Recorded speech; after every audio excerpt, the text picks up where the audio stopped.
Is she really not going to answer? That's I like the doubt most messed up thing. There she is. Hey, baby. Hey, we still going to Holiday World tomorrow?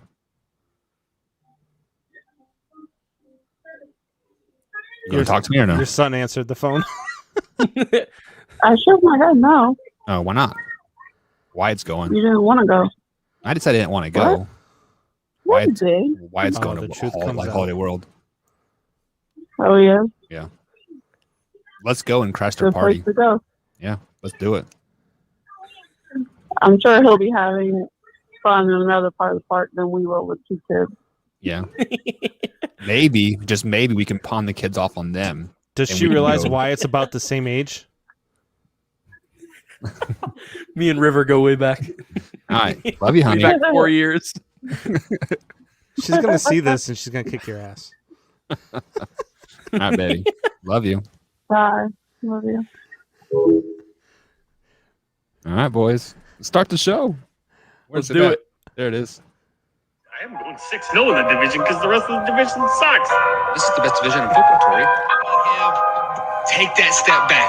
We are seeing the true quarterback that he really is, which he is not a very good quarterback. Welcome to the Man Now, where we taking over. It's time to give you them facts. Won't miss a game or two, cause we here for you and we reporting all of them stats. We coming to you live to keep you updated. Broadcast across the country, be the fan favorite. Break the volume to the max and don't nobody touch it. We crossing topics off the list, addressing every subject. So if you ain't got a clue, then you can tune in and give it 24 hours and we back again. Breaking news, new scoops, we the top dogs. From the fields to the courts, we report it all. Buzzer beaters through your speakers, we the ones to call. Trust us for the news if it's got a ball. Giving you the top stories cause we love the turf. Tell a friend to tune in and where you heard it first. Yeah, you listening to the Man Now, we'll be taking over. It's time to give you them stats. Yeah, you listen to the Man Now, we'll miss a game or two cause we reporting all of them facts. Yeah, you listen to the Man Now, we'll be taking over. It's time to give you them facts. Turn the speakers up a little loud, miss a game or two cause we reporting all of them stats. Cause you listen to the Man Now. And what is up, everybody? Welcome to the Man Hour. Michael Buckasha here with the Man Hour. Oh, excuse me, boys. Head over to manhourradio.com and check out the merchandise page. This show is going to be off the rails anyways tonight, so we might as well just start with the phone call with the wifey and a nice burp into the microphone. Why not? This show is going sideways quick. That is what you guys get for trying to troll me during pre-show and I don't know, whatever. It is what it is. How are you guys tonight? Why'd you put a hat on? I mean, we gotta look, man. Yes, You made him self-conscious. We gotta have the bald wonder there, man. We were talking to him before the show. We were telling him he looked like Ginger Jordan, Michael Jordan's long lost white brother, Daryl. What's going on, Buck? Man, God, I miss this damn show. What's going on with me? Too damn much, man. Apparently, I'm going to Holiday World, and so is Wyatt tomorrow. So I'm going to try to pawn the kids off on Wyatt, so me and Cindy can go to the hotel room and sleep. There's no roller coasters in the hotel room, but there is a bed, and I can sleep because it is packing and moving is so stressful, Combs. It literally just sucks the life out of you, and then I'm working 15-hour days. It's just it's been a wreck this week, 100%. How are you, buddy? Haven't seen you in a week and a half. Working, man, working, and then this coming week, I gotta go drive to Vermont, pick up the kids for the month. So I'll be taking a month off, but just a lot of work, and we're trying to get this thing going. So by August, hopefully things will calm down. Yeah. Why? What about you? How was your day, bud? It was good, man. You guys know the drill. Okay, woke up at 2. I didn't golf today. It was raining and thunderstorming, so. I missed out on golf again for second day in a row. I don't know what's getting into me, guys. I'm going mad or something. How can you go golfing if you don't wake up till 2:00 in the afternoon? What's your tee time? 4, and then you got to be back to the house by 6 to get on the Man Hour. Pretty much. Normally my tee time is so normally I wake up at if I have golf, I wake up at 1. Yeah, no. Normally I wake up at 1. My tee time's normally at I don't know 3-ish, somewhere in there. And then I go and he's the one you see driving down the golf course, swinging the club at the ball while he's still driving the cart. Yeah. I'm starting to get good, boys. I'm telling you. I think the last time I went 2 days ago, I had 4 shots in a row off of the tee box that I hit the green right off the tee box. 4 shots in a row. 4 holes in a row. Fun fact here, Combs. It was from the ladies from the ladies tee, and it was only 180 yard drive. They were all Did I par ever 3, tell so you they about were the time- shorter. But Did I ever tell you about the time I shot a 72? you shot a 72. On I was nine 3 holes. over par it the other was day, a- and I it felt was like a a- champ. It was a 9-hole, Putt. 3 par course. All right, guys. So we do got a great sports show lined up for tonight. The college NCAA has finally approved that the players can get paid off their likeness. So we got a couple Division I athletes lined up. Who do we have lined up for tonight at 8:30 and 9 o'clock Eastern time? Yes, so at 8:30 we have got the Kobe Barnes, the former Highlander, former Indiana State Sycamore, currently at John A. Logan. And then we've currently got at 9 o'clock, we will have the current Boilermaker, number 30 in the class of 2021 for basketball rankings, 4-star Gatorade Player of the Year, Trey Kaufman. He will be on because today's a big day, boys. Today is a day that was long coming. There are so many athletes before this that have suffered from the NCAA not allowing them to make money off their name, image, and likeliness because the NCAA is a bunch of stingy you-know-whats, and they wanted the money for themselves. They got it, but now that time has passed, and here we are. People Here's can a question finally... for you, Wyatt. Yes. When you get NCAA 2K and you're playing and you're using Ohio State and Zen is on the game, Can't wait. how weird is that going to be for you? Or Trey Kaufman It's going to be in a game? It's going to be weird, but like I can't tell you how excited I am for that, especially for like my friends. Like I've sat down and played 2K with Trey, and like I've joked with him all the time, like, dude, I can't wait till you're in the NBA and I'm playing as you, dunking on you in 2K. And then, you know, of course, we won't talk about what happens when we go out on the real court and he dunks on me. But in the game, of course, I can dunk on him. But no, not in real life. But yeah, no, I can't wait, honestly, to play video games as my friends. That's going to be so cool. I cannot wait. What is even more cool is that fantasy football points projection for week 1, like they are out. Yeah, guys, the NFL season doesn't start for another month and a half. But Combs, tell me what you told me pre-show, man. So, fun fact, and I wish Tori was watching. I know he's taking the night off. He said he needed to regress, but he's been on me, and you guys had this conversation last night about, if you ask Combs, Justin Fields is gonna start, blah blah blah blah blah, and I said he is gonna start, and you guys are no way, no he's not.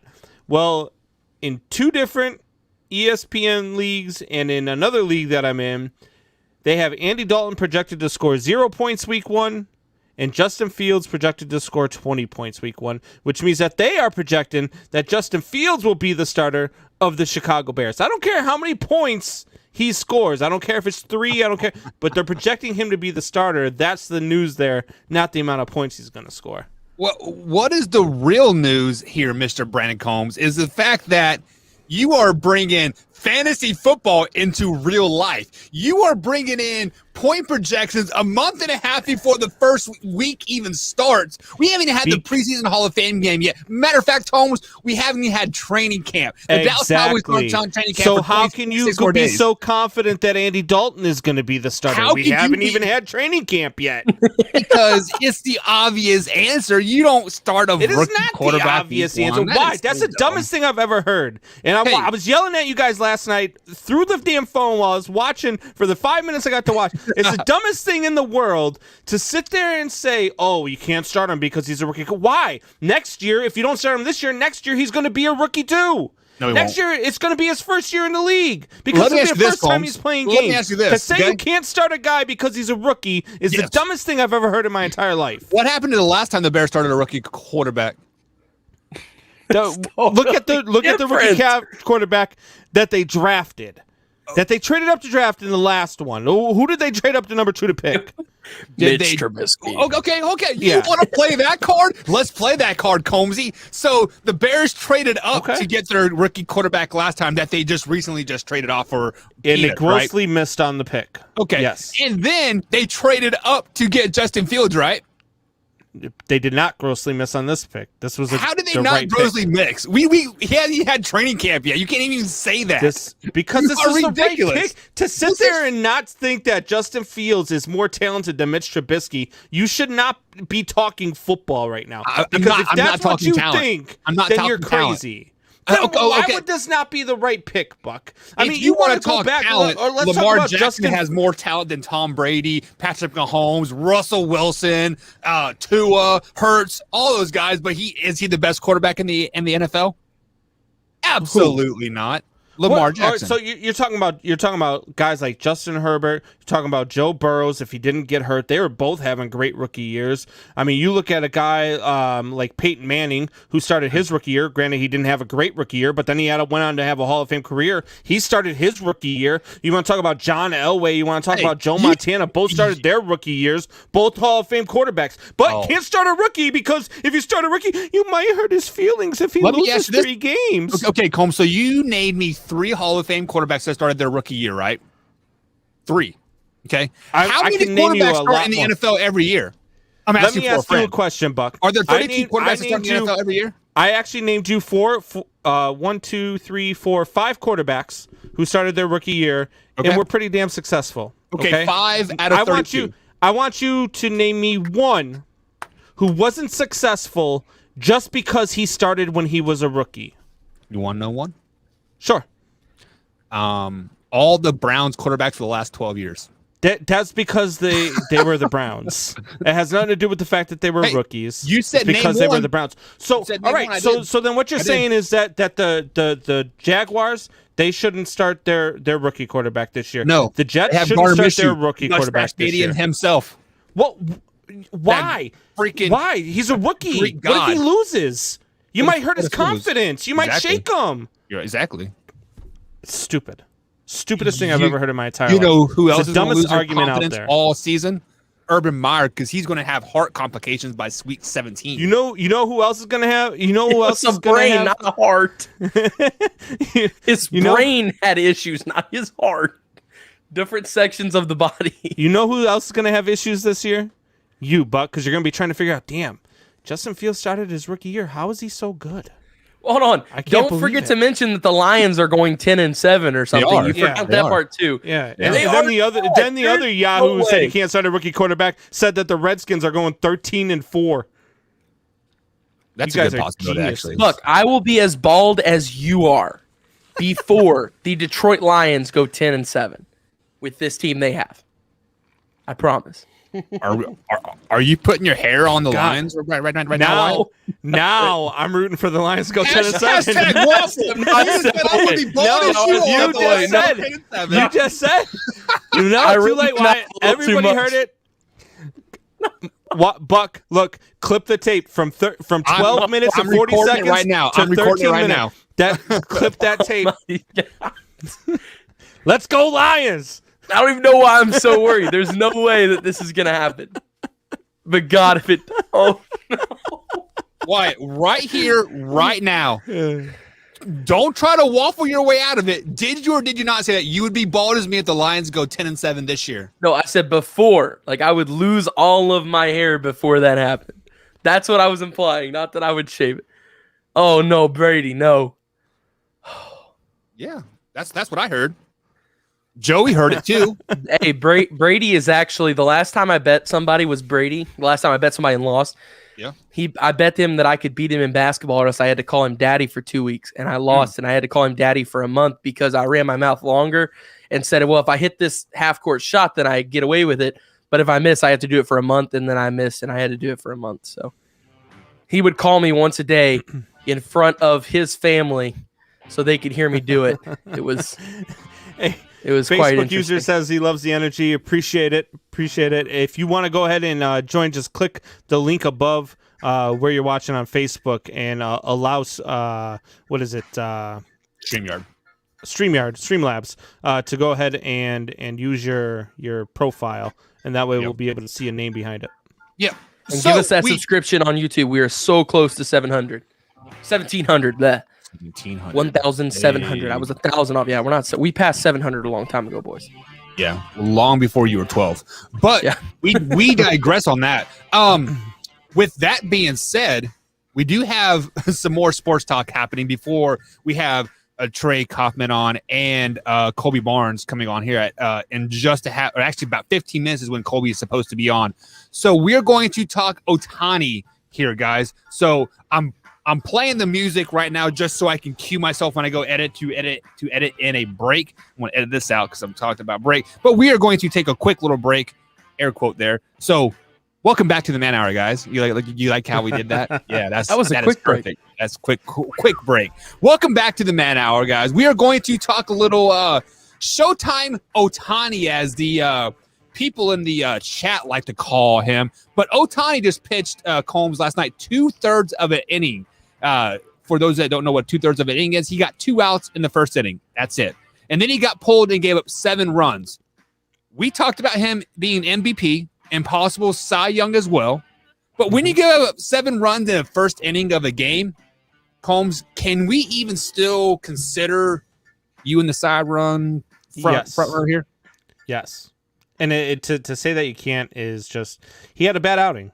He had one bad night, and it was against a very potent offense that they have in the New York Yankees. The New York Yankees are one of those teams that at any given time can just go off for 7 runs, and that's what they did last night. Shohei Ohtani didn't have his best stuff, and they took advantage of it. But that doesn't take away from what he's done this year. It doesn't take away from a guy who is still leading the league in home runs. It doesn't take away from a guy who, while he's doing that, is taking every 5th day out of the lineup to go ahead and start. And his ERA, even after those 7 innings pitched, I believe is still only something like 2.70.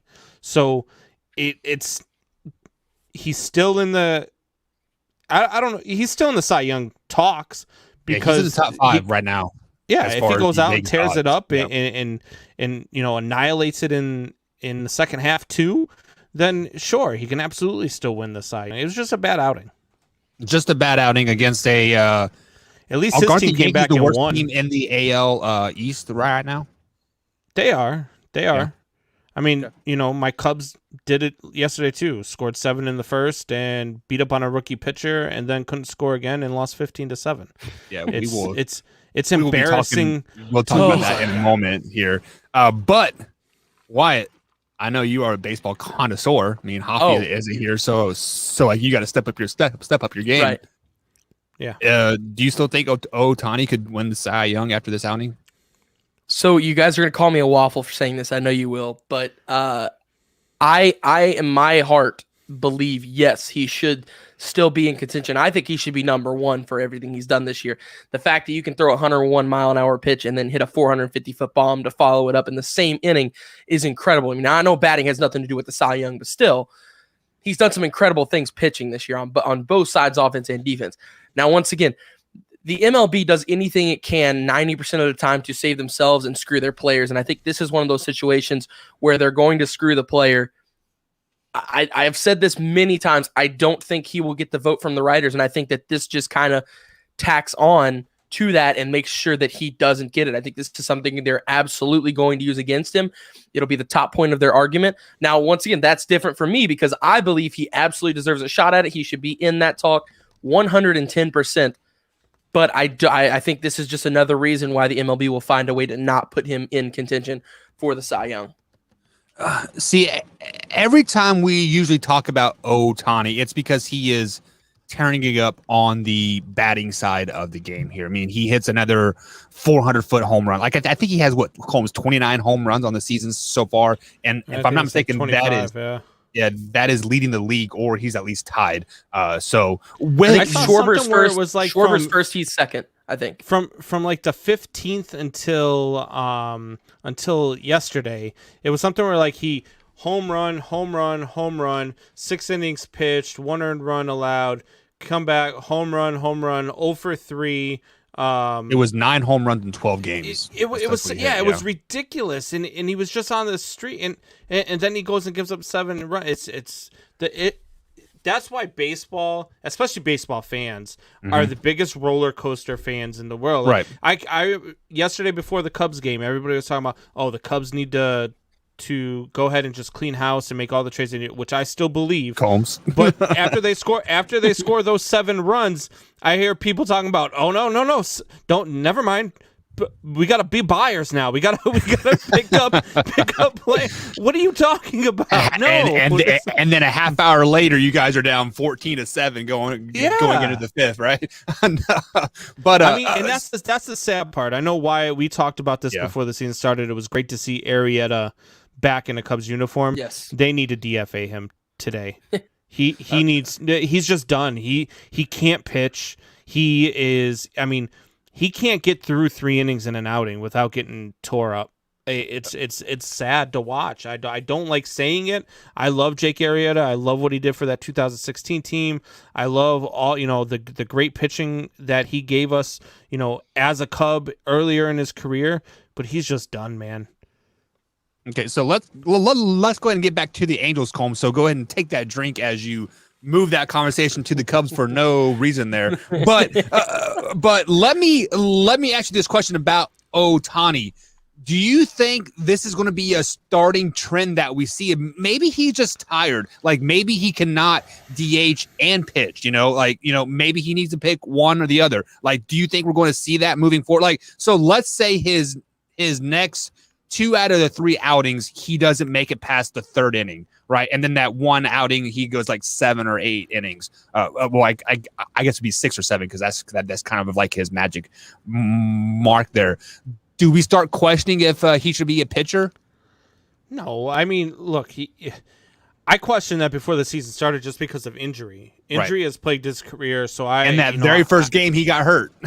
Yeah. And so it's something that I've always said they need to decide one way or the other, just because it's different ways you warm up. It's different way your body gets ready for games between being a pitcher and just being a position player in the lineup. But I don't think he needs to choose. I think he's shown this year that he doesn't need to choose. I think that he's shown that he is ready to take it all on. So.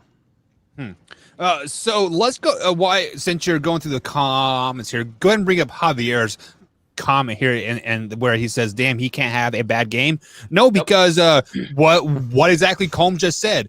Baseball fans are roller coaster fans, and like when you're high, but when you're down, you're down. You can have one bad inning, and they're like, sell the team. Though. I mean, that's just like the freaking the fans that say you can't start a rookie quarterback. Speaking of waffling here, let me go back to my text messages. Combs, about this time last night, you're like, fire everybody from the Cubs. 12 hours later, you are like, hey, they are great, and now you're saying fire everybody again. What are you talking about? You're lying to the people right now. You are lying to the people. Go ahead, show your phone because I know it's not true. Go ahead, show the text messages. Well, come on, Buck. I have like 1,000 to roll through because we talk like nonstop all day, every day. Oh, okay. Because it's not there. Look, they need it. It is time. As much as this pains me to say, here we go. Combs. Actually, it says Brandon. I was wrong. Brewers are going to walk away with the division. Colbs are going to be a fire sale in 2 weeks. Yes. And then Tori says, well, by July. Told ya. Booyah. Yeah, what are you talking about? But I still say the same thing. Well, and then earlier today, you're like, hey, we're up like 7-0. And then I did not. They didn't even play today. It was Conehead. It was yesterday. I'm sorry. And I didn't say nothing when they were up 7-0 because I even said, I was like, I'm glad I didn't say nothing when we were up 7-0 because we would have been. I believe you said Cubs and Brewers are going nuts, 7-6, top of 3. Yeah, I said they were going nuts. They were going back and forth. The Cubs jumped out to 7-0. Look, meaning that your Cubs are going to rock the world tonight, and then it was 7-6. Buck. Sell everybody. Sell everybody. They're going to rock the world.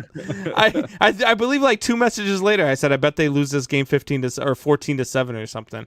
But at any rate, I said 14-7. Like I said, the Packers take a 14-7 lead over the Bears. Yeah. I'm like, oh wait, wrong sport.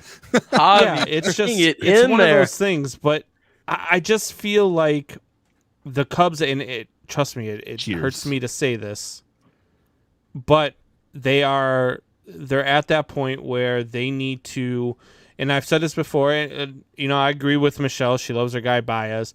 They need to build around Contreras, Baez, and Rizzo. And then I bet you Baez is the first player that they get rid of.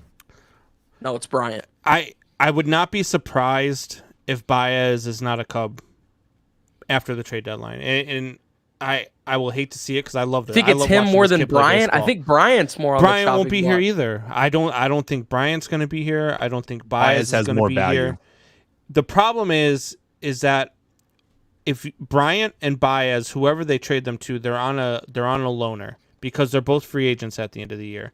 So you could get rid of Baez, get something in return, and go after him in free agency and re-sign him. I've seen that before. Yep. So I mean, that's what the Yankees did with Chapman. The Yankees, said, "Hey, Cubs, in 2016, we'll give you Aroldis Chapman, help you win a World Series. But hey, by the way, didn't Chapman come from the Reds? No, he came from the Yankees, and they gave up their like 4 prospects. 3 of them are now starting for the Yankees, and they got Chapman back. And then in the offseason, the Yankees went and signed Aroldis Chapman back. So, I think that a lot of these guys that we like seeing here in Chicago, I think it's going to be a horrible second half for us Cubs fans. It's going to be tough to watch. All right, guys. So let's go ahead and take our first break of the night, as we do have an interview lined up here in about 5 minutes. Mr. Colby Barnes himself.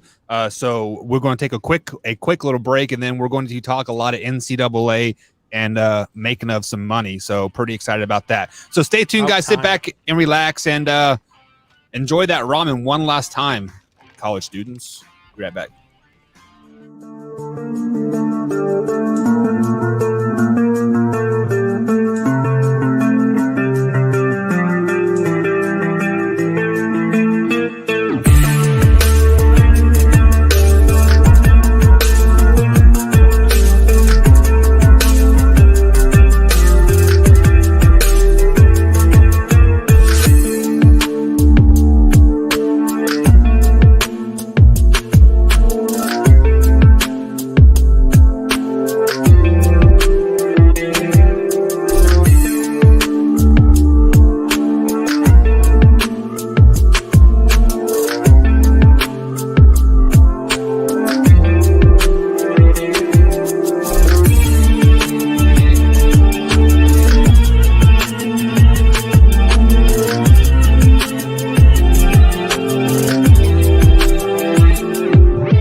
Our Nation brought to you by Brooks Roofing and Siding. Contact them at 812-868-7663 or online at brooksroofingin.com. Brooks Roofing and Siding. Protection you need when nature strikes. And welcome back to the Man Hour, guys. Michael Buckleist with Brandon Combs and the Wyatt Williams tonight. Hope everybody is having a great time so far. But we do have a special interview lined up. Mr. Colby Barnes himself. Colby, what's going on, big guy? What's up? How you doing? We're doing great, man. People are cracking jokes on me because I shaved my head, and quite frankly, I'm going to punch White in the throat by the night is over. So yeah, if you just want to be on about it, I mean that's just the way it is, right? Kobe, you see that white circle around his logo right there? Yeah. That's actually not a white circle. That's actually Buck's head right now. Yeah. It looks solid. It looks solid. It could be yeah. I mean, they call me Daryl Jordan for a reason because I'd be dropping those dimes on everybody. If he was a rapper, his name would be Q-Tip. Its name's already taken, Combs, by I don't know, like E40's brother or something. But It's taken Colby, Q-Tip. Yeah. So, guys, there's been some big news in the division of NCAA college sports. Wyatt, tell us what has happened in the college ranks here in the last, it's been a time coming here, but in the last 24 hours, what has exactly happened? Well, basically players like Kobe, like Trey Kaufman, who we're going to have on later as well, now can get paid for their name, image, and likeliness, which is, in a sense, saying, to break that down in a simpler term, already rich and very extremely wealthy universities and the NCAA will stop getting money for incredible athletes like Kobe and Trey. Basically, it is the athletes getting the money they deserve. Finally, after all of these years, I mean, there were athletes couldn't have YouTube pages because they could earn money off of it. Athletes couldn't have merch. They couldn't put their own name on their own shirt. Athletes couldn't put Kobe Barnes on his own shirt, or he would get some kind of a punishment, whether if that was he loses his entire scholarship, whatever that may be. I got suspended for 4 games for making money. I'm just going to put that out there. Always. So there's so many players that, are incredible athletes that have missed out on so many opportunities financially for in the moment whenever they were playing, even in some cases down the road because they couldn't build that brand while they were in college. So, like Buck said, it's been a long time coming. This is a big day. This is a huge day in NCAA sports. It's a day that was coming. It's a day that needed to come. And yeah, we're here with Kobe to kind of get his reaction on it. So, Kobe, what do you see of this?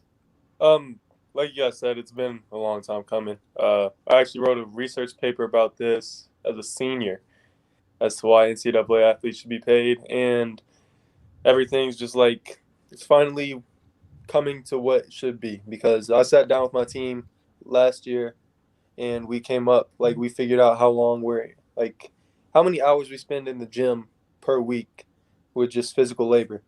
That's not counting like extracurricular stuff that the team does or anything like that. And we ended up getting to like 56 hours a week.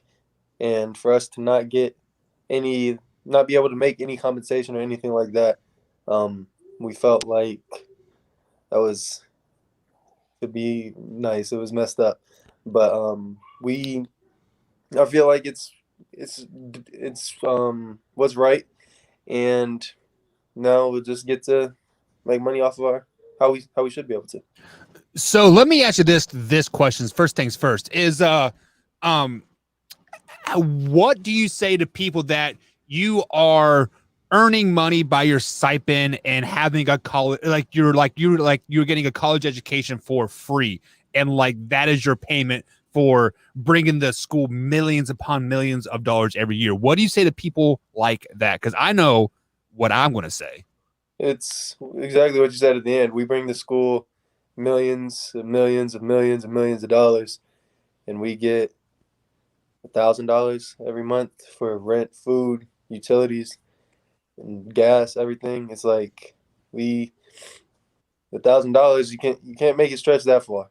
And then you got to save. You got to do all that, and it's like, come on, like you gotta think bigger picture.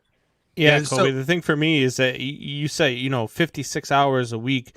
Right now it's about what I'm pulling at work. And if I had to do that for free or for $1,000 a month, I tell you right now, I'd have a lot more free time on my hands because I would not be working.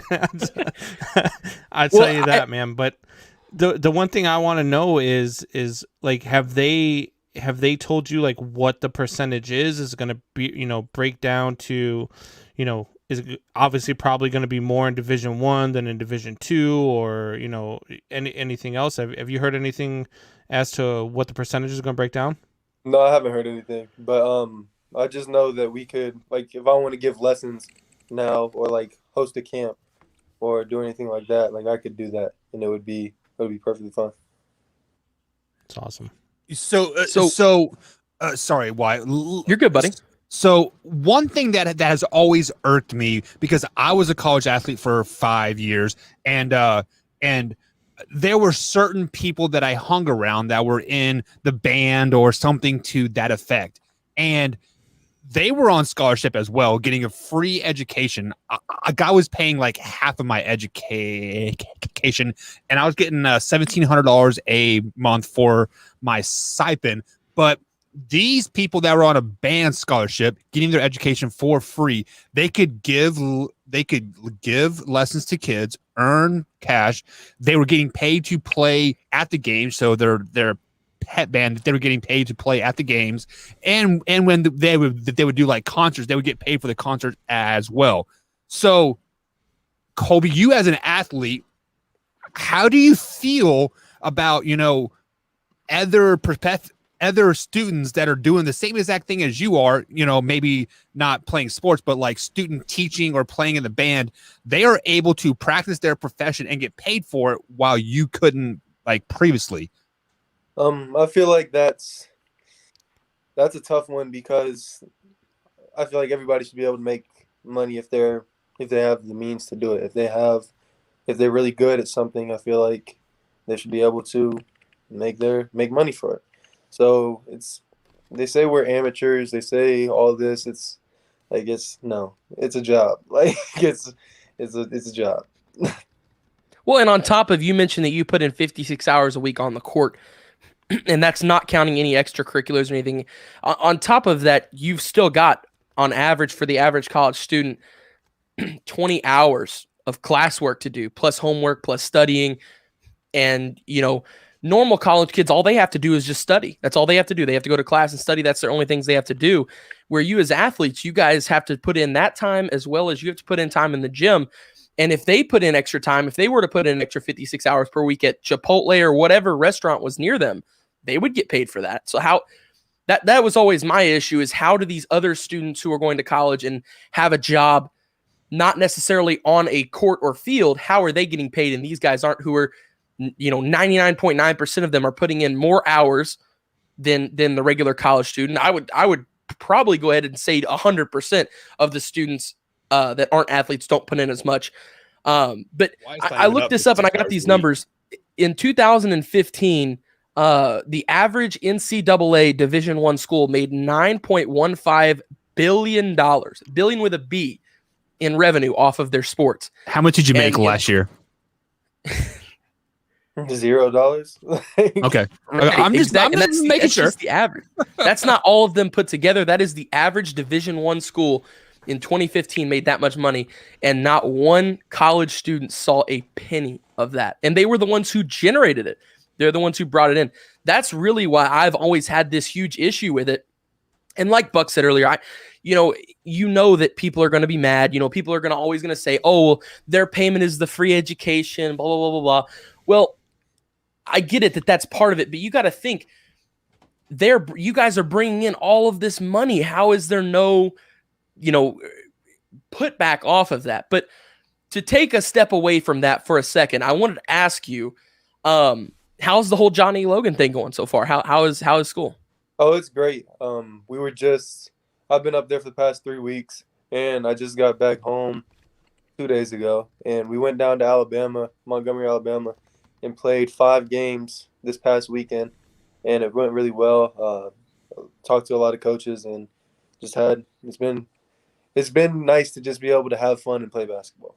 Right. I'm sure you can't go too much into detail on this, so if you can, I respect that 110%. Don't answer if you can't. Have you spoken with any D1 schools outside of Johnny Logan to see about possibly transferring? Not until after this year. Okay. So you have to wait 1 year and then go? If Duke called tomorrow and said they need a wing and they need him tomorrow, then I could go. You'd be in North Carolina is what you're telling me? Yeah. I would hope so.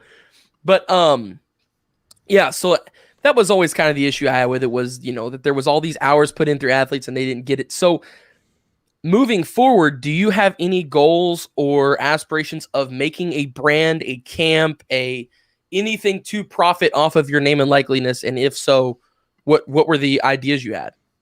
Yeah, I was actually talking to my mom today, and we talked about a camp and then running like a little camp at Floyd Central or something like that. And also one of my friends he graduated 2 years ago, and we talked about doing a podcast together. So nice. When you say are you all looking at like a comedy, a sports? What kind of base would that be? Just about anything. Just in there talking. Two guys talking. So I love it. Two guys and a mic. That's how it's supposed to be. We know some guys who do a sports podcast. So if you guys ever want to, collab or just want some pointers, man. I know some guys who could help you out with that. He said pointers, not pornos. Weirdo. Oh, this guy. So go ahead, Buck. Okay, so I hate to keep talking about this money thing with the college thing, but like I am very passionate about it because I was a broke ass college kid for 5 years, eating tuna and ramen and digging around for some loose change for a freaking hamburger, right? And then having to walk at 15 minutes to the practice field and back and missing the cafeteria because they closed at 6 and practice got done at 5:40 and you had 15 minutes. It was just dumb. But so you said you were going to hold possibly some camps and like other things to, supplement your income. With that being said, if you would have known this was coming down the pike sooner, would you have still gone the same route that you did, or would you have possibly stayed at Indiana State and maybe built up your name more so you could, say, hey, I'm a Division I guy, not versus a JUCO guy, to bring more people to your camp? Have you thought about that any? Like, would you have changed anything? It was going to be a local camp, and I feel like most people around here know who I am. Right. And like it's me being at Indiana State or me being at Vincennes or John A. Logan, that's not going to change who's going to come or not. And after this, it was going to be after like this season, so after I commit and everything. So I've got some pretty big schools that I've been talking to recently. So, I get tired of the guys at work talking junk about how they could school me at basketball. Can 40-year-old men come to your camp? Yeah. All right, perfect. But you got to be at least 5'7" tall, and you're only 5'6". Hey, I'm 5'9" in an eighth. All right. Sorry, Colby. My bad. So, guys, I want to apologize up front. Like, I am very passionate about this. About this subject. You should be. Don't apologize. NCAA, just because, like, I've seen kids get effed over by the dumbest things. Like, what was it? Was it Bradley Bush that got his Heisman taken away because bring that up? Yeah, just because he borrowed a suit to go to the Heisman or something. It says something ridiculous. So that, and I think they bought his mom a car or something like that. Well, I mean, like, that's kind of crossing the line a little bit. But Colby, do you think there should be some type of regulation? Saying like Ohio State can't pay more than a Indiana State, like a salary cap in a sense. Yeah. I was right to ask that. Yeah, should there be some type of rule just like that? If you got it, then you got it. That's kind of where my mind's at. So basically, what you're saying is the rich get richer and the poor get poorer, right? Yeah, because I think this is mainly to combat stuff like the NBA is doing with the G League and doing all that, so they can make it to where, you can still come to college and make money like all that. Yeah. You don't go straight to be a professional. You can still come be an amateur and still make money. So I just don't know. So what's a Kobe Barnes? Signing bonus look like? Like, what are you like? I mean, are you looking for just an extra character in a video game? Are you looking for like a champion? Like, I mean, I see the champion sweatshirt right now. Like, I mean, are you lobbying for some sort of so you do some sort of advertisements? Like, What are you looking at? If Champion's listening to this right now, you can send me as you want, and I'll do whatever. But it's Don't say that. They'll have you by the Ganonas. yeah, they can have me.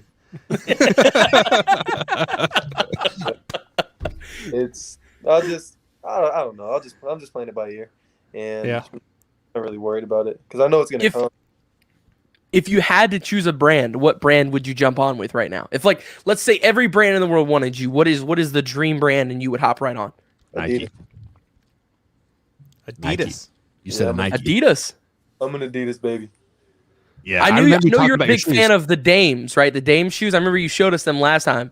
So are you sending your pitch to Adidas like, hey, look, all I want is free Dame. Was it their Dame 2s, right?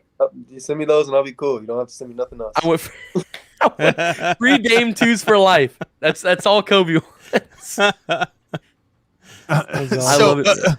So, Colby, let me ask you this: do you think there's going to be like or NBA current players going to their alma maters, like let's say Devin Booker goes to Kentucky and says, "Hey, I will give these kids $10,000 a piece to come to Kentucky over Duke." Do you think we're going to see something like that happen? I wouldn't be surprised, but I'm not. I don't think that's going to be. I mean, it's happening now, just illegal now. But that much. Oh, we lost. I think we lost. He probably got a phone call or something. It's 100% fine. Back. Yeah. So yeah, the big one question thing I'm going to ask him whenever he comes back that I'm excited about is I want to hear his opinion on how, because I'm a huge junkie on the recruiting process. Here as we get him back right now. So there he is. Kobe, now we got you back. How do you, because I was telling them just a second ago, I'm a huge junkie on the recruiting process. I love hearing stories about all that stuff. How do you think this affects the recruiting process now? You, a guy who's been through it, you've seen what that's like. Do you think it affects it? If so, why, how, the whole 9 yards? I think it's going to a little bit because say you have UCLA is trying to recruit a kid from Indiana. You have UCLA and Indiana. It's a bigger market out in California. You have more opportunities for trying to build your brand and get it forward. And in Bloomington, it's not much you can do. So I feel like it's going to have a little impact, but So do you think we'll see a huge rise in like recruits going to UCLA or maybe, the bigger market schools like Northwestern's in Chicago? I don't even know if there is a school in New York City. Is there I'm sure there's some college up there. I mean, there's a bunch of them up there. Wyatt, come on now. Right. What college is in New York City? Isn't Rutgers New York? Rutgers is up there. Rutgers is in New Jersey, isn't it? Georgetown's somewhere up there. In DC. Yeah, there's all sorts of. So do you think that we see a drive to these bigger cities because they have a better media market and a better exposure to their players? I wouldn't be surprised. But at the end of the day, I hope that's not how kids choose where they go. If I could talk to a kid about the recruiting process, make sure it's the right fit and make sure you know what you're getting into before you make a drastic decision like that. That's great advice. You know what? And kids out there, listen to Kobe Barnes. Don't listen to me, because my bit of advice would have been, go find yourself whoever represented Bobby Bonilla the day he signed his contract to get paid $1.13 million every year till 2035, even though he retired in like 2003. Go find yourself Bobby Bonilla's agent. That would be mine. Today like but Bobby yours Bonilla is a lot better. So Kobe, we had a couple of people comment on here. Joey Glotzback here says that you owe him merch apparently. So no, you don't owe him merch. Sorry, Joey, you're not getting merch. Yeah. And Winkers even comes through. Winkman, another Floyd Central guy, says send the man his merch. Kobe, come on, you got to get on this. Man, Joey's funny. Are you gonna put like a logo together? And if so, like, is there a design you're looking at? I've thought about it, but I feel like I've got a little bit more to prove before I can start making some big money. So, and I don't want to just Sure. make $15. Like I want it to be, if I'm gonna make money, I want to have a little knot in my pocket. So Nice. Hey, I respect the heck out of that. That's awesome. So going You do have forward, to I start know. from the bottom, though. I mean, you got to build something and work your Yeah. way up. So I definitely understand that. So I know you've talked about a podcast. A big thing that college, athletes like to do that they haven't got to do at this point. They've had a couple of them, but they've all got kicked out. Is YouTube channels. That was a big thing that they had discussed.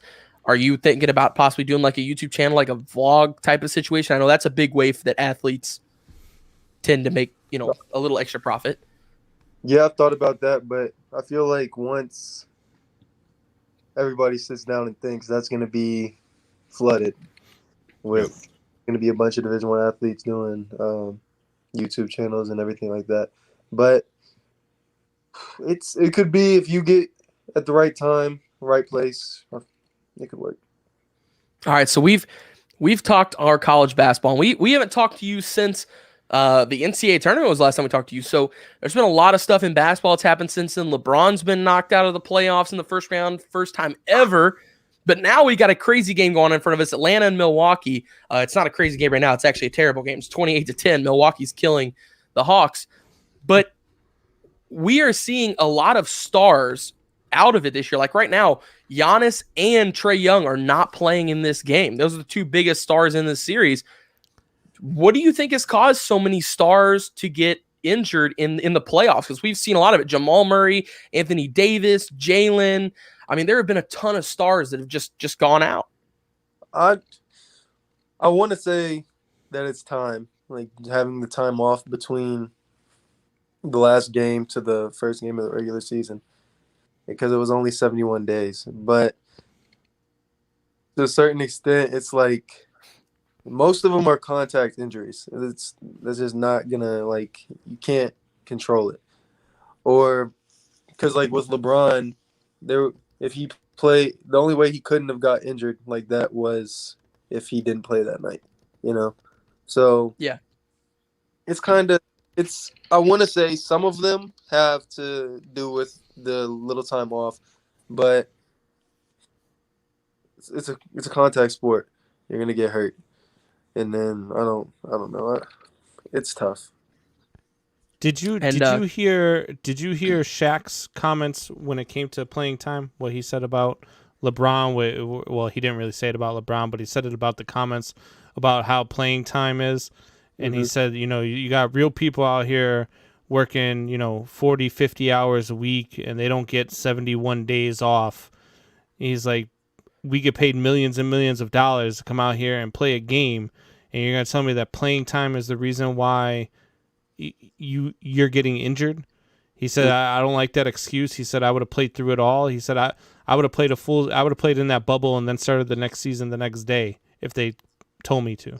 Do you agree with that type of statement, or is this really something that's kind of a one-sided type view? The reason why I took stock into it is because Shaq is, obviously played in the league at a very high level, and so when somebody like that says something about that, it kind of resonates. It's something that I listen to, and I respect it, and I feel like he has a point, but at the same time, it's like, if you don't. People are working every day for their job, like you said, but people also aren't having to play 48 minutes every night. Like it's different than having to go in and clock in at 9 to 5, then go out and play 42, 43, even 35 minutes a night. Like that's in this physical league like they play in. It's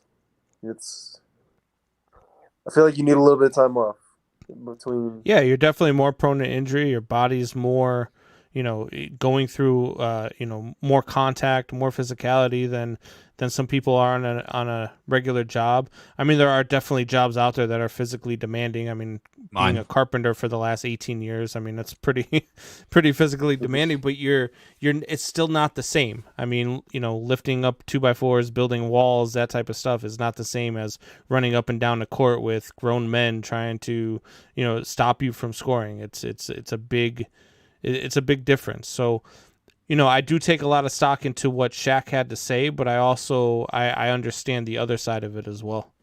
For sure. And then, Buck, did you have any question?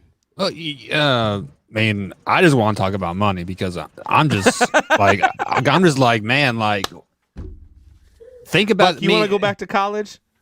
I no, because not to take anything away from my college experience, I actually had more fun just going out there and having a good time in the CFL.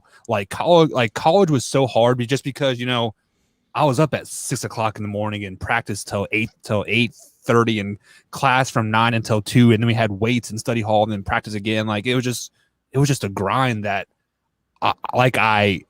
you miss it, but then you realize, hey, I can get up and touch my toes in the morning, I'm oh, I gotta walk around and shove around because I can't put my shoes on, right? So Colby, with all that being said, do you think earning an income off of your likeness and camps and all this stuff will make that grind just a tad bit easier? Yeah, because at the end of the day that you're not just doing this. You're not just slaving away for nothing. Yep. You actually have a chance to get some money and have a brand. So, Kobe, when does the JUCO grind start? When you getting back into the gym? When's basketball practice starting? When is all that 7 stuff minutes. going out for you? 7 minutes to grind starts again. I just got back from Logan 2 days ago, and I go back next Saturday. Okay. And then I'll be up there for the rest of July, and then I'll come back home for 2 weeks, and then after that I'm at school for the rest of the year. See, you guys, people see you hear oh, he's only here for 3 weeks and he's back home. Just because he's back home, it doesn't mean training stops. The other person is still working hard. So Colby's going to have to go to the gym. He is going to have to get his 1,000 shots off at home, find a place to lift some weights, get some cardio in. The grind never stops, Combs. Because if you are taking a break, the person you are competing against is out on the field or out on the court right now getting better. So the grind never stops anywhere. So we do have a question that came up. Colby, who do you got winning who do you got going for the finals? Suns in 4.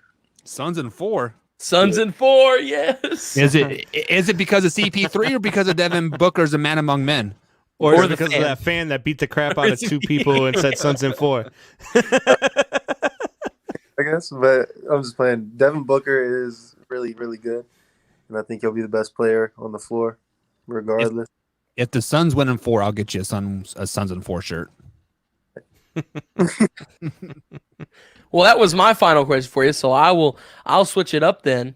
On the Eastern side here, the series is tied 2-2. It is a pretty even series now with both stars out. Of course, tonight that score is not showing it. So who do the Suns play that they beat in 4? Do they beat Atlanta or they beat Milwaukee? Milwaukee. Milwaukee goes on to win it? Did you see Giannis's knee the other night? It looked bad. We were watching. We were on. Thank God it wasn't though, man. Oh man, we were on the after having show. him in the NBA Finals will be. Oh, huge. It's gonna be awesome. We were watching. We were on the after show, and I had just looked over, and he was down on the ground, and I was like, "Oh man, Giannis is hurt, dang!" And they showed the replay, and his knee was like a backwards V, and I was like, "Ooh, no, that's nasty. That's so nasty." Yeah. I'm just thankful he didn't tear anything, man, because. God, when knees buckle like that, you shred ACLs, MCLs, anything. Wyatt, what did I tell you on the after show? The more brutal it looks, the less damaging it usually is. Tell that to Kevin Ware with his leg bone sticking out of his leg. That's totally different. That's a broken leg. That's not It like was a the torn. nastiest injury possibly of all time. It's Yeah, like but you saw a bone exposed. I mean, you knew something was wrong. Like when you see a knee buckle like that while you're getting contact, 9 times out of 10, you're going to be perfectly fine. When you're worried about ACLs is when you're running down the court and you just fall down. That's when the ACL happens. no. Kobe, I Tell me got a I'm question wrong. for you. What do Tell me I'm you wrong. what do you have to say about people? You know, everybody likes to joke about LeBron, and I talk about it all the time with his flopping and all this stuff. But he went down with that eye poke. But we've got there was a woman in the UFC who had her arm separated from her elbow, did not tap, gained control, and still started fighting until the doctor came in and said, "No, stop the fight." Does that make LeBron look even worse? No, she's just Don't answer that different. question. She's just different. That's ridiculous. That's a good way to put it. All Built righty. different. Kobe, we appreciate you being on, bub. It was awesome. Thanks, man. Definitely appreciate it. Have a All good right, one, man. Kobe. Good luck this season, bub. Thank you. All righty, boys. That is Colby Barnes, and always a great time with him, 100%. Yeah, for sure. So, we are talking about likeness and getting paid for yourself and whatnot. And there's another Division I athlete that we're going to speak with. So, Wyatt, I'm going to give you the honors to introduce this great young man. Yes, absolutely. A big introduction here. The current Purdue Boilermaker Gatorade Player of the Year, 2-time state champ, the former Creeker, Trey Kaufman. Current Purdue Boilermaker. We'll bring him on here right now. There he is. Trey, what's going on, bub? What's up, guys? Nice to be back. Yeah, What's going on, Trey? Absolutely. Are you're up in West Lafayette right now, right? Yep, in my apartment. How is the apartment? You have a roommate? Is he a weirdo or anything? Any cool stories about him? I have 3, so I've got Jaden, Caleb, and Brian are all in the same. We share one apartment, so we're always nice. There you go. Yeah. Do you and Caleb ever like pick on each other about how you guys are super close in rankings all the way through? Is there any like close competitions on 2K between the 3 of you guys or anything? Like, is the competitive fire there? Yeah, it's funny. We're actually not very competitive at all. I see Caleb and Jay are at USA trials right now in Latvia, so they haven't been around as much. It's talking with them. Yeah, so today was the big news. I spoke about it with Kobe earlier, and Combs and Buck did it too as well. So I want to get your initial reaction of the whole, players being paid for their name, image, and likeliness. So your first reaction to it, what do you think about it?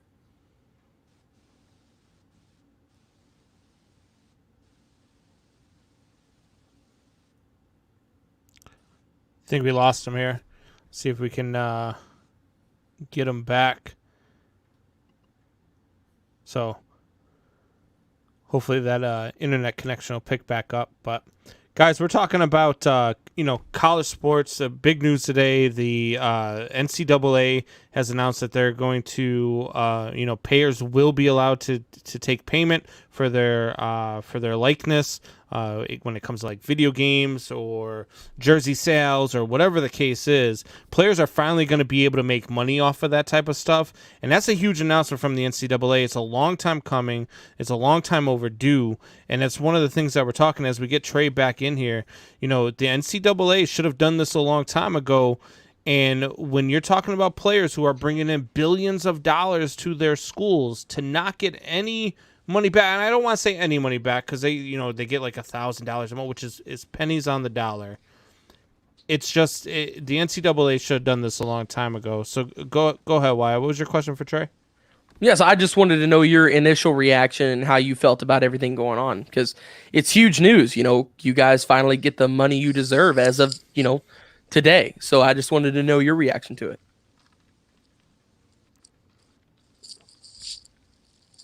Yeah, well, I'm kind of cutting out here, but I think you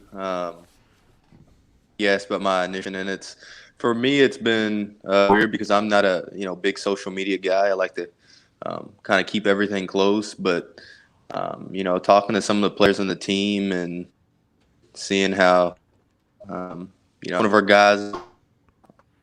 I've seen some people. I've seen her doing something called. I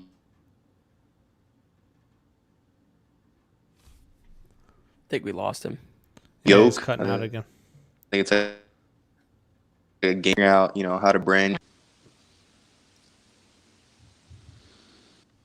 Hey, why don't you just send Trey my cell phone number here, and we just have him call me, and then we can hear what he's saying, because he's cutting out really bad on us right now. So to send him my cell phone number here, have him give me a call, and we'll go to a quick little break. Cool. Sounds good. All right, guys, we'll be right back here on the Man Hour as we try to get Trey back here ASAP.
Check the mic and make sure it sound right, boys. And welcome back to the Man Hour, guys. Michael Buckhizer with Brandon Combs and D. Wyatt Williams tonight. We do have the man, the myth, the legend himself, Mr. Trey, on the phone here. So, Trey, welcome back to the Man Hour here. What's going on, buddy?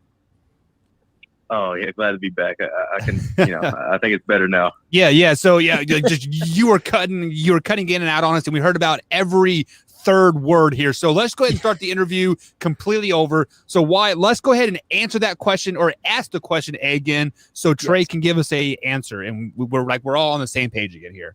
Yes. So basically, I was just asking, what is your reaction to the whole situation of, players getting paid for their name, image, and likeness, which they should have been years and years and years ago, but that's beside the point. What is your initial reaction to the whole situation? Yeah, well, like you said, it's been a long time coming. For this to happen, like you said, athletes bring in so much money for the universities, and to finally be able to let athletes kind of benefit from that is, a really important and needed thing.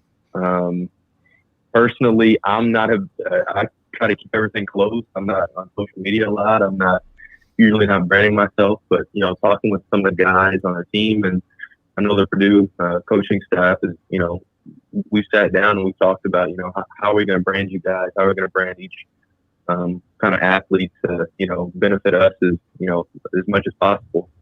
So, there's a guy on our team that's doing Cameo.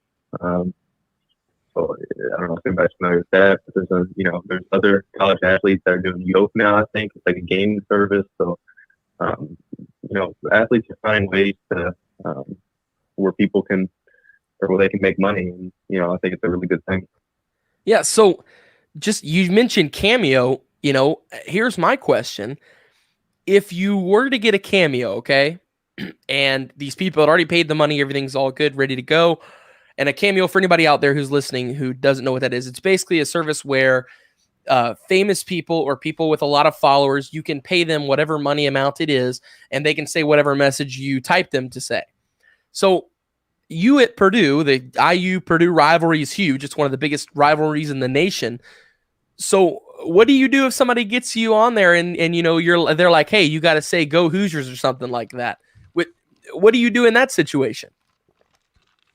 Yeah, well, I think you sign up for Cameo. So I personally probably won't, like I said, just because I like to, I'm big into just kind of doing my job, playing basketball, and that's what I like to do. And for me personally, it's hard to go on the social media, but talking with other guys on our team, I don't know how that system's going to work. And if somebody offers you $80 to say go Hoosiers, like there's some people on your team that's like, well, they think, I don't know, it's kind of tempting, but at the same time, I think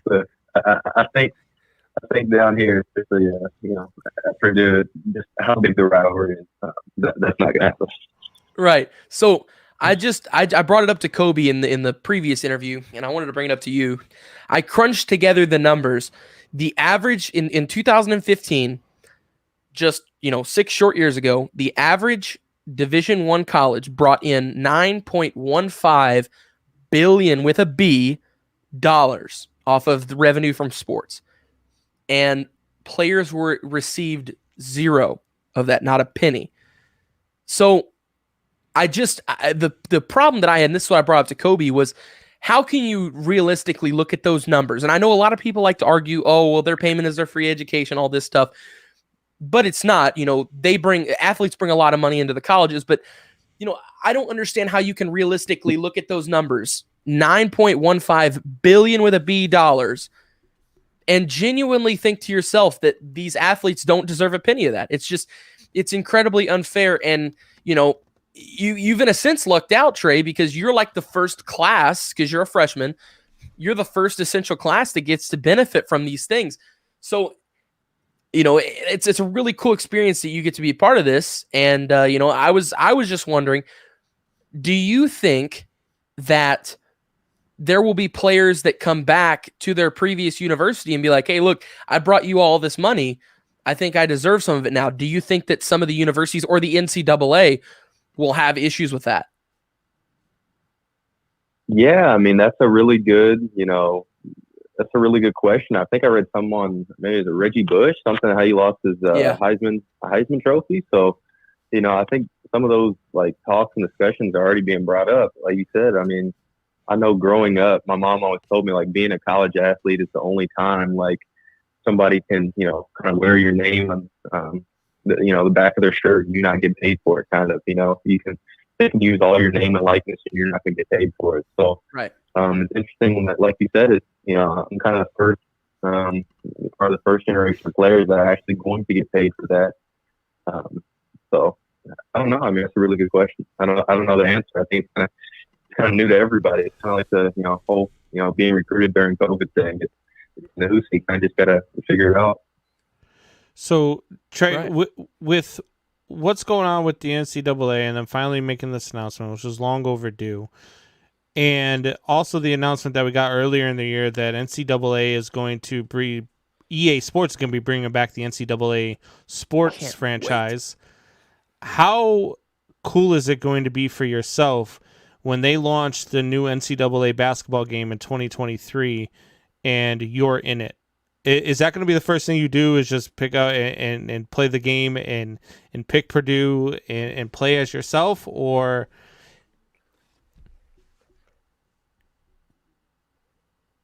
You still there? You kind of cut out there. yeah, I was just saying, is the first thing you're going to do is going to play for yourself and play Purdue on the new game, or are you going to pick somebody else and see if you could beat yourself on that game? Oh, I mean, for sure. I mean, it's kind of like, obviously my goal is to get to the next level and play in the NBA. So I assume when I play 2K, it's going to be the same, ordeal. But yeah, I mean, I'm probably going to do both. Obviously, I don't know if you're going to be able to customize your player, but, put your player at 99 overall and just dominate, but also try to pick another team and beat yourself. So it's going to be really fun either way. Well, then that's my thought about that, so that's going to be exciting. That's my next question then, because if you can create your own player and you can customize your own player, would you create? Wyatt's been talking about how he wants to play as Trey Kaufman and beat Trey Kaufman.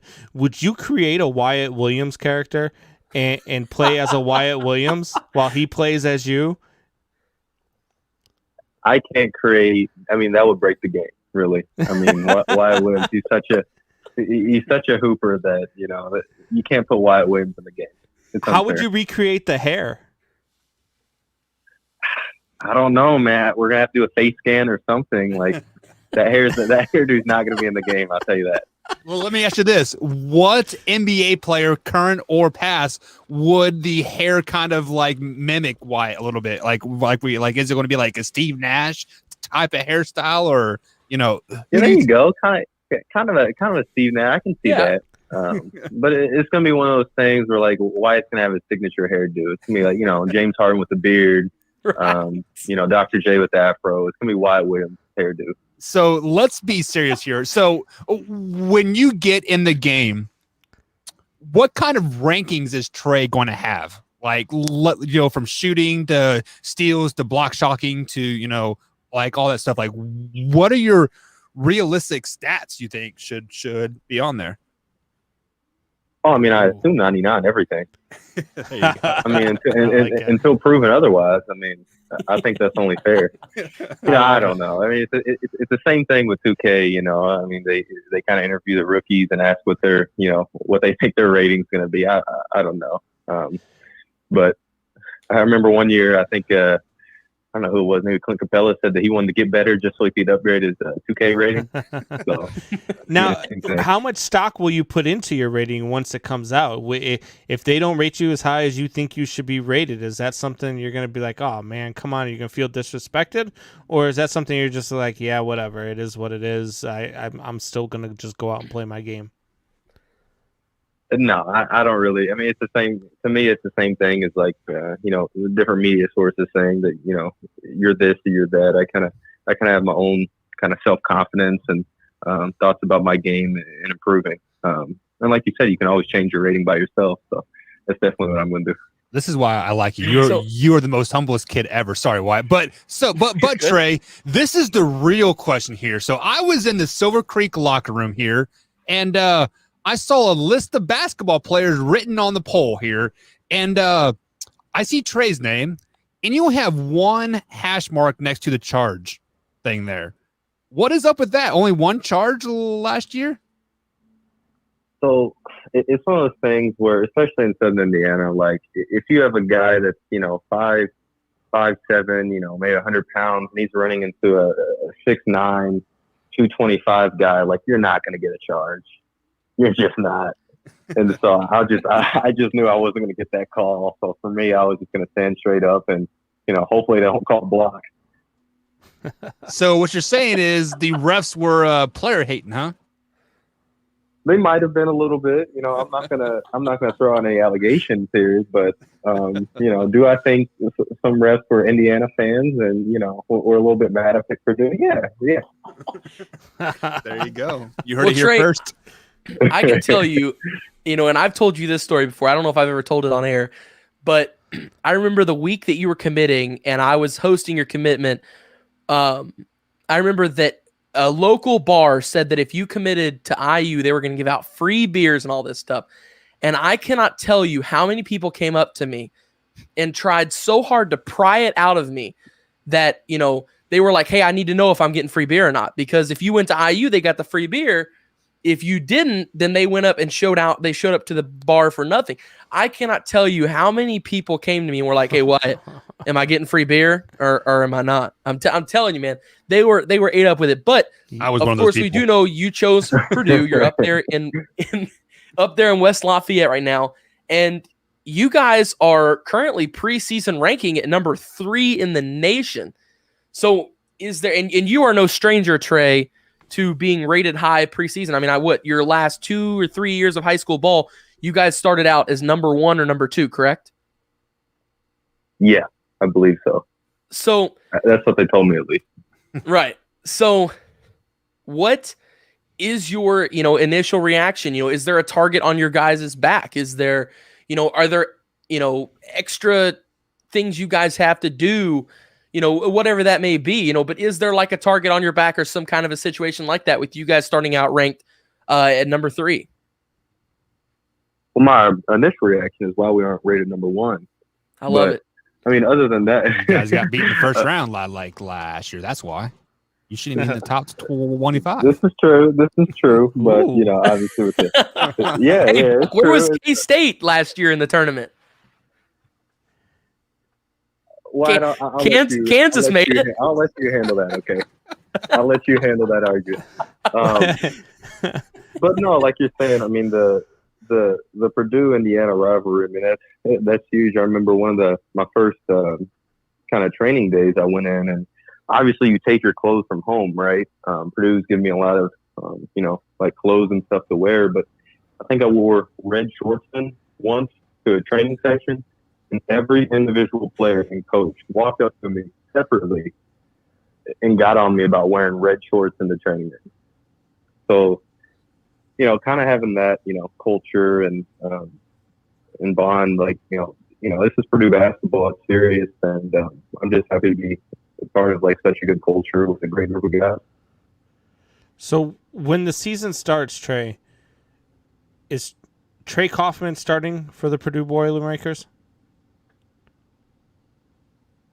I have no idea. Like I said, obviously I have confidence in myself and, my abilities, but like you said, we have some really good basketball players. So, it's going to be whatever. My job is to come in and help the team win no matter what that is. Well, Trey, I know you're a big NBA guy, and this is a question I asked Kobe earlier, but I wanted to toss to you as well. What do you think, because we've seen a ton of it, what do you think is causing all of these injuries? Because, I mean, we're literally watching. I got behind the screen here. I've got the Eastern Conference Finals on between Atlanta and Milwaukee. The 2-star players, Giannis Antetokounmpo, of course, and Trae Young for Atlanta, both of them are out. And we've been no stranger to that. We've seen CP3 out. We've seen, Anthony Davis, a ton of great players out. What do you think has caused so many injuries in this postseason? I mean, the biggest thing is what LeBron's talking about, just to kind of return to sports, the quick off season. I mean, that's something kind of all the PTs and all the experts were saying, not to do. And the fact that, the NBA went ahead and did that was, it's kind of scary. And, you've seen kind of the results from that. Obviously there's some injuries you can't prevent, I mean, even Giannis the other day, like stepping on somebody else when he landed, kind of contact injuries like that, it's kind of hard to prevent. But you never know. Like maybe if his knee wasn't hurting, maybe he gets a little bit higher. Maybe he, does some things different. A lot of times these players are playing through other injuries, and like the leading risk factor to an injury, already been injured and playing because your movements change, what you're doing the floor changes. So. Obviously you can tell why LeBron would be mad about this. Somebody that spends, $1.5 million on his body every year. Like, you think somebody like that would, know a lot about, taking care of your body. So it's definitely frustrating because as an NBA fan myself, you want to see the best players play. And right. The fact that, personally, I think that quick off season is what caused it. But I'm not the NBA, so they don't follow what Trey Kaufman says. They have some other bigger injuries. They will, my man. I promise you, they will one day.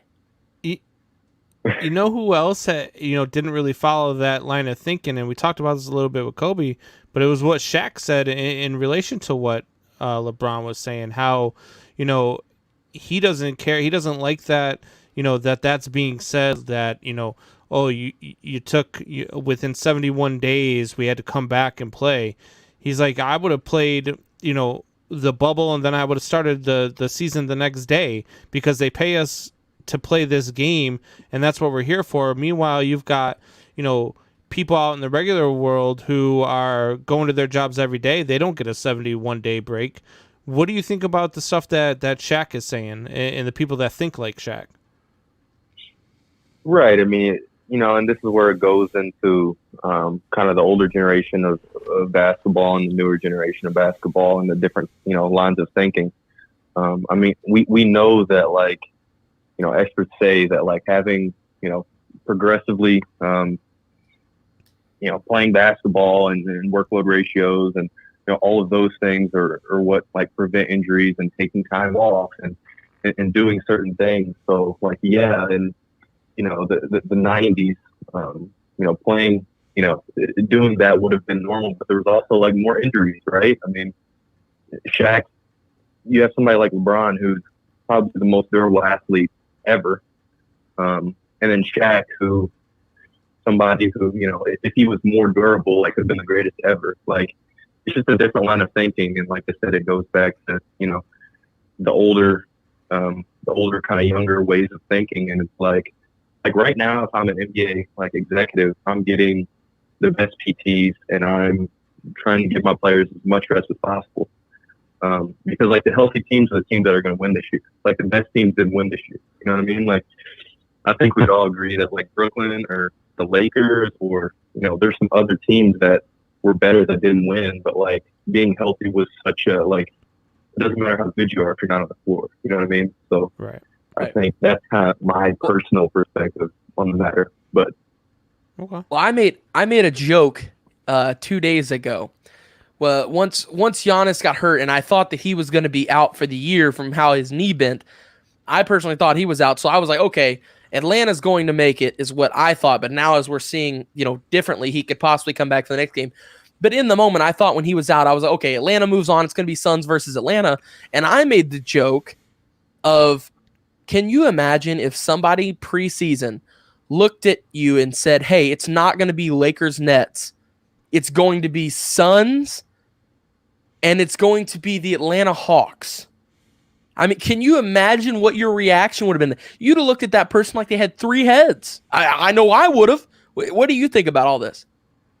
Right. I mean, it's the same thing. I think with I think the same thing happened with the NCAA tournament last year. I mean, you look at, there were so many teams who were rated lower, but I mean, just the bubble play and it being a different year.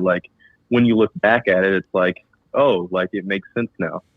And I think if we would have known all these injuries were going to take place, it makes sense now. You know what I mean? So I think Atlanta, I mean, I was reading somewhere that I think they hired this PT that was on the Golden State Warriors, and ever since she left, I think Steph's been hurt, Clay's been hurt, I think Durant got hurt, all these different injuries, and obviously now Trey Young's hurt, so it hasn't been the best over there either. But at the same time, you see, and like I said, I have my personal opinions on the matter, but I mean, it would have been crazy, but I'm happy for people like Chris Paul, who's first final appearance, and it is kind of cool to see these new kind of superstars emerge, the next generation of basketball.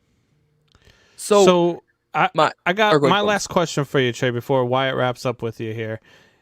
We're talking about the Atlanta Hawks, and we're talking about Trey Young, and we talk about Wyatt all the time with his hair. Now, Trey Young has some hair where I believe, what is it, the Pampers baby or the Gerber baby that they're putting his face on now all over the place. Whose hair is more iconic, Trey Young's or Wyatt Williams? Jeez.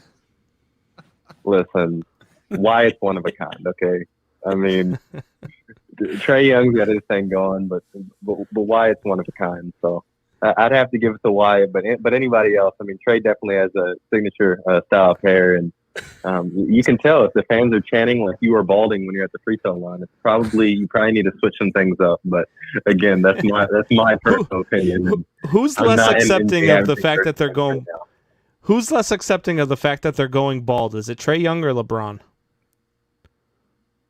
Oh, I don't know, but at least Bron pays for some like experimental like spray paint or whatever he does to cover it up. Trey Young's not there yet, so.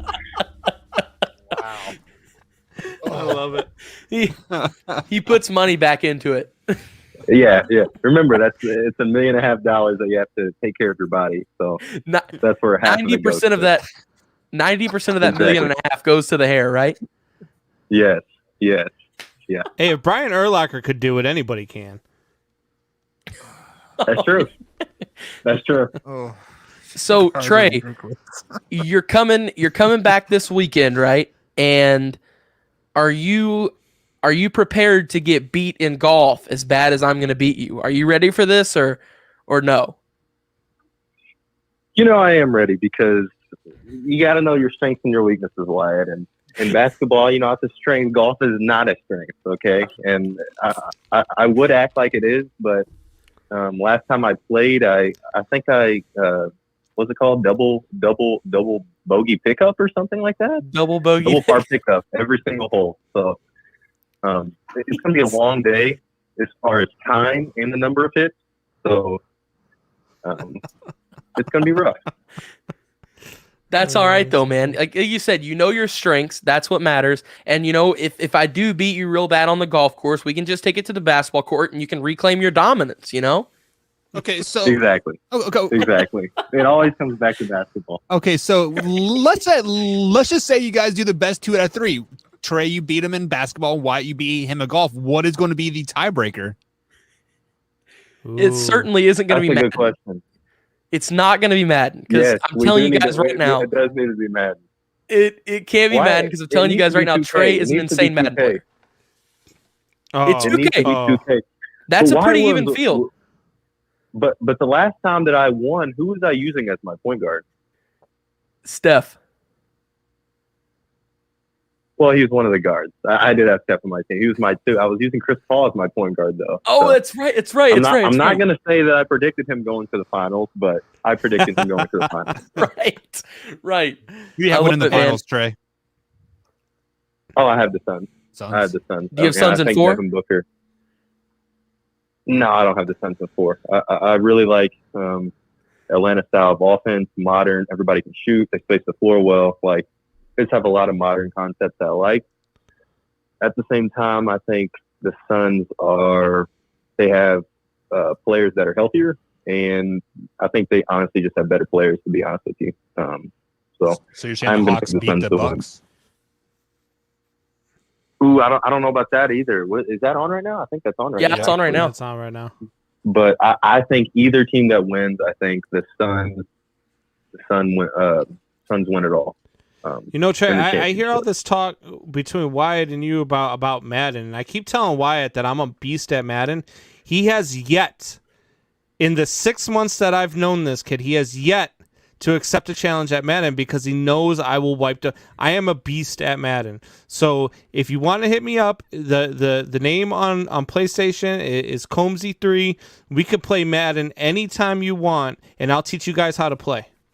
It's like Combs. Okay. My ideal behind it is it's like fighting an old guy. Okay, if you win, you are an a-hole because you beat up an old guy, and if you lose, you got beat up by an old guy. So like, there's no real win, right? Like, it's just double-edged sword. Lose. Exactly, it's a lose situation. So Wyatt, what you're saying is blah blah blah blah blah. I'm scared. Blah blah blah blah blah.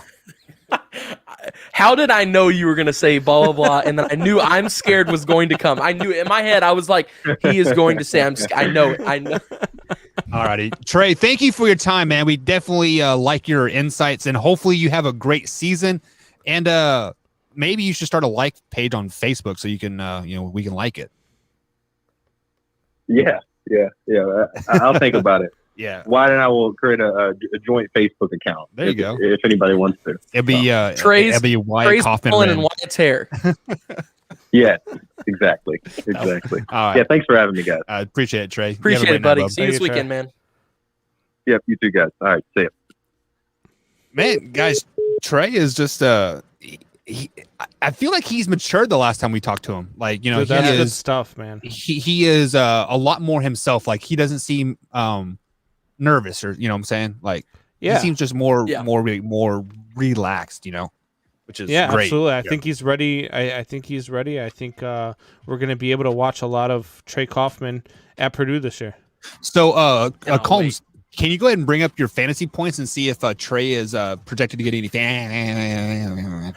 fantasy points? See if he's going to start or not. You know what? Keep coming at me.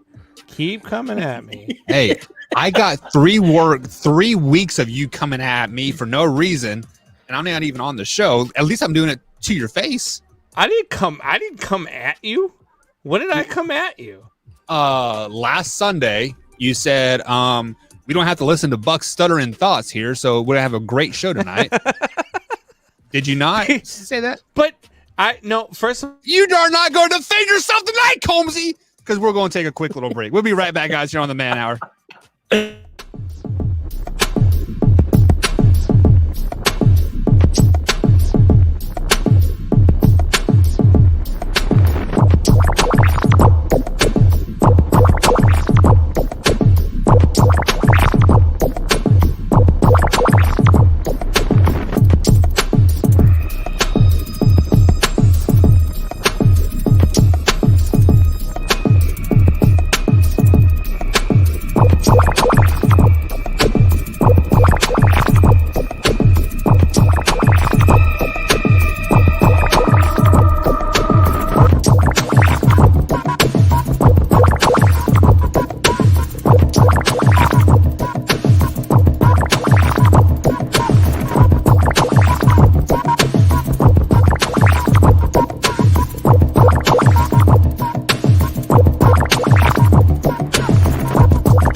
And welcome back to the Man Hour, guys. Michael Buckheislow with the Brandon Combs and the Wyatt Williams. You both get the D because you're both very special human beings in my heart. I love you guys. Let's just be flat out honest in a no homo type of way. But with that being said, guys, we've canceled, gone over. Great interview with Trey. It's the last interview we'll ever do. What did I say that was wrong? Just No homo or anything. You guys just said it, so why can't I say it? That's weird. It's like a double standard. You guys are sounding just like women now. Hey, you can't do that, but then she's going to turn around and do the same thing. Oh. We're done. Am I crossing that line tonight, guys? Like, Oh, what do you think? Just because people can't see your face, they can't hear your voice? Yeah, no. I mean, I'm too busy stuttering over my words. Nobody's going to understand them anyways. Oh my god! All right. Would you rather, guys? It's brought to you by Thrive Fantasy. Head over to thrivefantasy.com. Use promo code MANHOUR. Stop clicking buttons. And it's way or no way, not would you rather tonight. Oh, okay. I was trying to help you out. Oh, all right. Off the rails. I love it, guys. I'm serious. I literally told you this in the private chat while we were on break. I got the incredible opportunity, guys, of doing probably 500 media events. I got the incredible opportunity of muting Wyatt in the middle of a sentence. Oh, sorry, Wyatt. Go ahead. Are you there, bud? You muted me again. No, so, and I can tell you right now, I have never had more fun than ever being on this show, because it is so far, and this is why I love the show so much, and I am so confident that we're going to be successful one day. If we just got to be patient and stay the course, because it is so different from every other one. And in this world, that is what you need, is to be unique. What separates you from everybody else? And the fact that we are live, raw, and uncut, it's what separates us. It's what makes us our big bucks one day. I'm telling you, I'm calling it. I just got a sugar mama. That makes me the big bucks. And your hair is what's going to make us the big bucks. Right. People, this drives people, man. They come here. How do you think I keep He was Nikki around? talking about mine, Wyatt.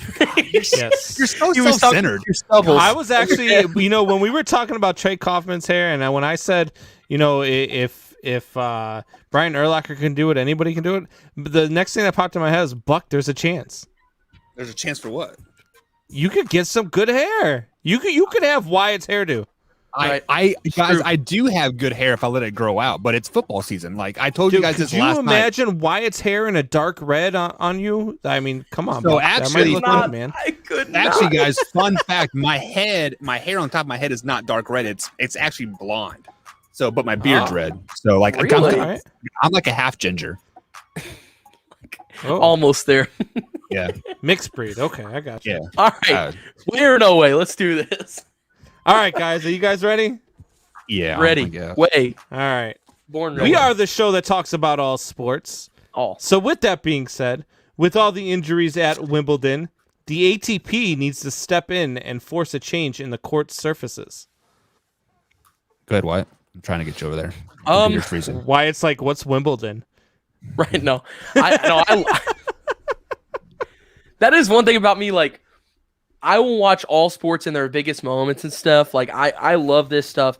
So, I mean, it's a tough. I think it kind of falls in the way, and I like how you mentioned that, Combs, a second ago. I think it kind of falls in the same pattern we're seeing in the NBA. I don't think it necessarily has anything to do with the surface of the tennis court. I don't think it has anything to do with the rackets or the nets or the ball or whatever. I think it has to do with COVID. I think everybody for 9 months in our quarantine, 6 months, 9 months, however long it was. I'm ready to forget about it, and I already have. I think everybody kind of laid up. I think athletes were part of that as well. That COVID is causing all these players to slip and tear groins and tear, like these I don't guys, think like COVID necessarily. All of these injuries are from their feet slipping on the surface. Yeah, and I don't necessarily think that COVID did all of it, but when you look at it, athletes, not just athletes, everyone was way less active during our quarantine. And I think that goes for athletes. I think that it goes for, in the gym, we had so many gyms that were closed off. I haven't been active since I was born. Okay. It's okay. I've always been just, but anyways, I think it has to do with the fact that, so many gyms, so many training facilities were closed. And I think Buck that plays a huge part in apparently. it. I was actually milking cows. So why you were absolutely wrong. I mean, COVID has nothing to do with it. I mean, COVID's been over for what 9.5 months now, or whatever. His knees and ankles have COVID. like and Combs for you to say they need to change services. The only reason why what was it Serena that got hurt, or was it there's been four players that have had to withdraw or have had to stop a match because of injury with slipping at Wimbledon. Well, it's because they're playing in the rain. That's why they're slipping and getting hurt. It's because Serena was like playing it was sunny in 85 out there today when I watched a player slip and tear his groin. Okay, but what happened? I believe Wimbledon's in New York, right? Oh no, it's Wimbledon's in England. It's not even in this country. What about Wimbledon? Wimbledon sounds American to you. What? All right, we're moving on to the next one because apparently these guys, it's either COVID or it's Wimbledon in New York that's causing all the problem. It's the weather in New York that's causing the problem at Wimbledon. I can't even with you guys, man. All right, moving on to the next one. Just because this is your guy's favorite player, the Dodgers should shut down Trevor Bauer until an investigation is done regarding the allegations he is facing. Why? I'm going He's first. He's pitching on this tomorrow night. I'm going first on this one. So, guys, he was charged with sexual assault for having sex with the woman, and she asked him to choke him, and he just choked her a little too hard. I mean, sometimes when you get a little freaking naughty, you get in there and you strangle her good. And she likes it, Combs. Dodgeball reference. Mute his mic. He's cut off. What are these hand moments? What does this mean? I see. That's all I see. Wyatt, close your eyes and put your fingers in your ears. Nana, come help me. You can't hear this next segment. You are too young. Oh my God. Where did we go?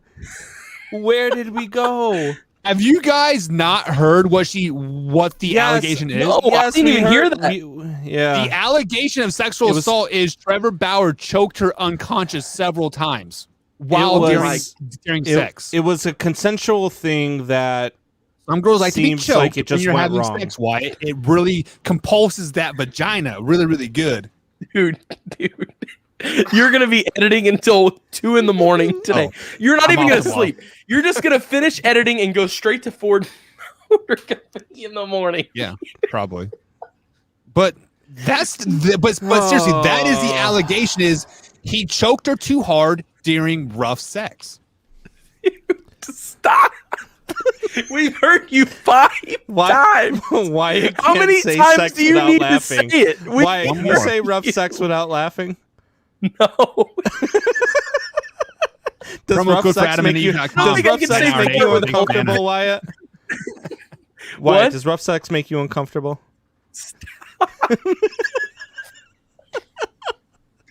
Oh my God. All right, let me bring some sanity to this segment.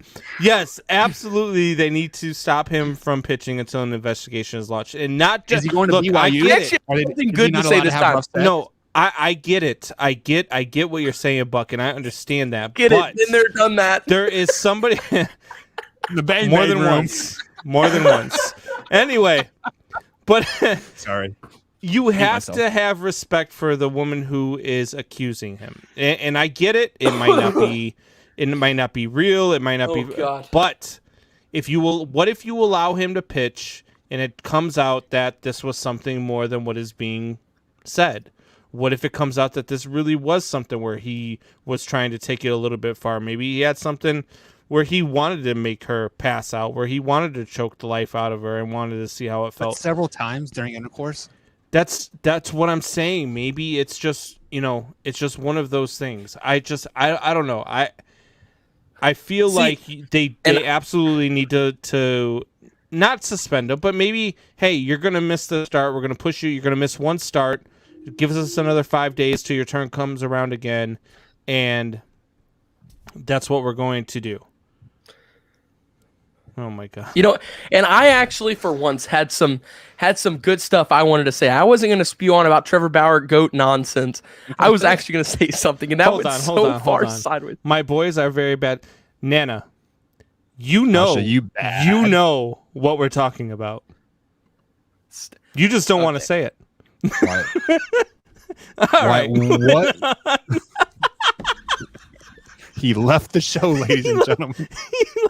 He really did. He's not even backstage. I can't even bring him back on. All right. I mean, you know what? There he is. There's the he's back. Welcome back, Wyatt. Welcome back. I'm trying to add you, dude. Stop clicking it. Stop clicking I was trying to click it. I'm clicking it. All right, moving on. Let's get to today is Bobby Bonilla Day. Everybody knows what Bobby Bonilla Day is. I love it. A great day. So I ask you guys this. Bobby Bonilla will forever have the greatest contract in sports history. Nobody will ever top this contract. No way, because I think some athlete at some time eventually will catch on and be like, hey, look, I want to be paid millions for the rest of my life and try and work a deal out like that. I mean, we saw it. You think a team would ever be dumb enough to do this again? Oh, I guarantee. Oh, come on. You're telling me the Jets wouldn't figure out some way to screw something up that bad? Think about some of our most dysfunctional sports organizations in the world. You're telling me the Minnesota Timberwolves wouldn't find some way? I mean, think about it. Think about when we think about paying players. Oh my God, I just said think so many times. The way that we are paying players, we just had our first ever athlete make $500 million. Patrick Mahomes is going to make $500 million with a B.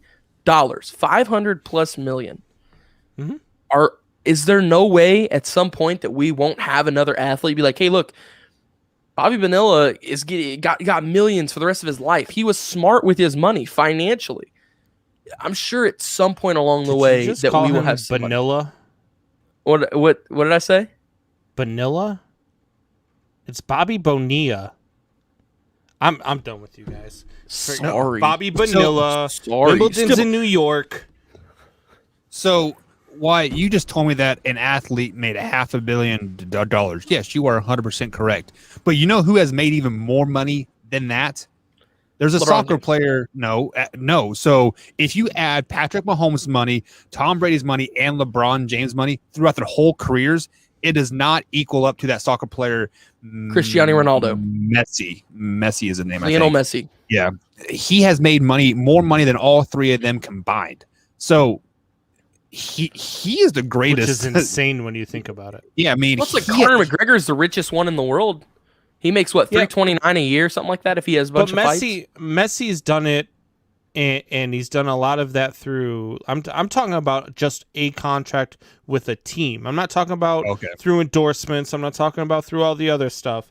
I'm talking about through a contract with a team. This man said, "Look, you can't afford to pay me everything this year. I'll come play for you for this much money, and then this is what I want for the next 30+ years." What if Patrick Mahomes did that? He said he would take $1 million a year for the next 50 years. Do you think the Chiefs would have like some type of crazy ass dynasty happening like over there? Because you could basically sign all the big names in, right? Yeah, actually, I mean that's true because salary cap is per year. So if Patrick Mahomes was able to work out some kind of a deal where he would make $25 million a year for the next 20, 30 years, it would pay his contract. A, he would get his money, and B, they would be able to fix the salary cap. Buck, I think you just broke the system, dude. I didn't even think about that. Yeah, I just don't know if I don't know if the owners will ever let that happen again, though. I mean, are you gonna want to? It sounds good now, just like it sounded good to the Mets back in 2002 when they made this signing. Right. It sounded good then. But 20 years later, when the guy is sitting at home on his couch, is it still going to sound good to you when you're like, man, we still got it. We still got to pay $25 million to. It's only $1 million though. If them, well, yeah, but think about it. If they're able to do that, say they bring on DeAndre Hopkins and win 8 Super Bowl rings because Patrick Mahomes took his contract. I mean, I think in 30 years, if the Chiefs were paying him, $25 a year still. And he was sitting on his couch and he had 10 Super Bowl rings around him. I don't think he's not going to win. either side would care. Stop it. If he come on, if he got paid that and they could bring in more superstar power than they already have, no, we're already talking about him winning 5. If he does that, every team's going to start doing that. So it's not just going to be every superstar. Right, they could be the first. That's fine. It's just like the first team to when they started running the Wildcat formation. All of a sudden, that was taken off and nobody could stop it, and then people caught on.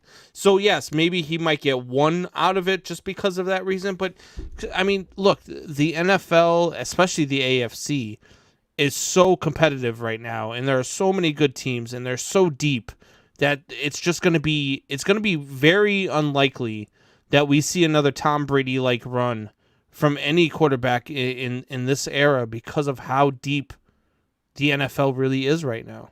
Well, and just the fact of how long quarterbacks are playing because they can't be touched. So I mean, you're getting great quarterbacks playing for till they're 40, which is unreal.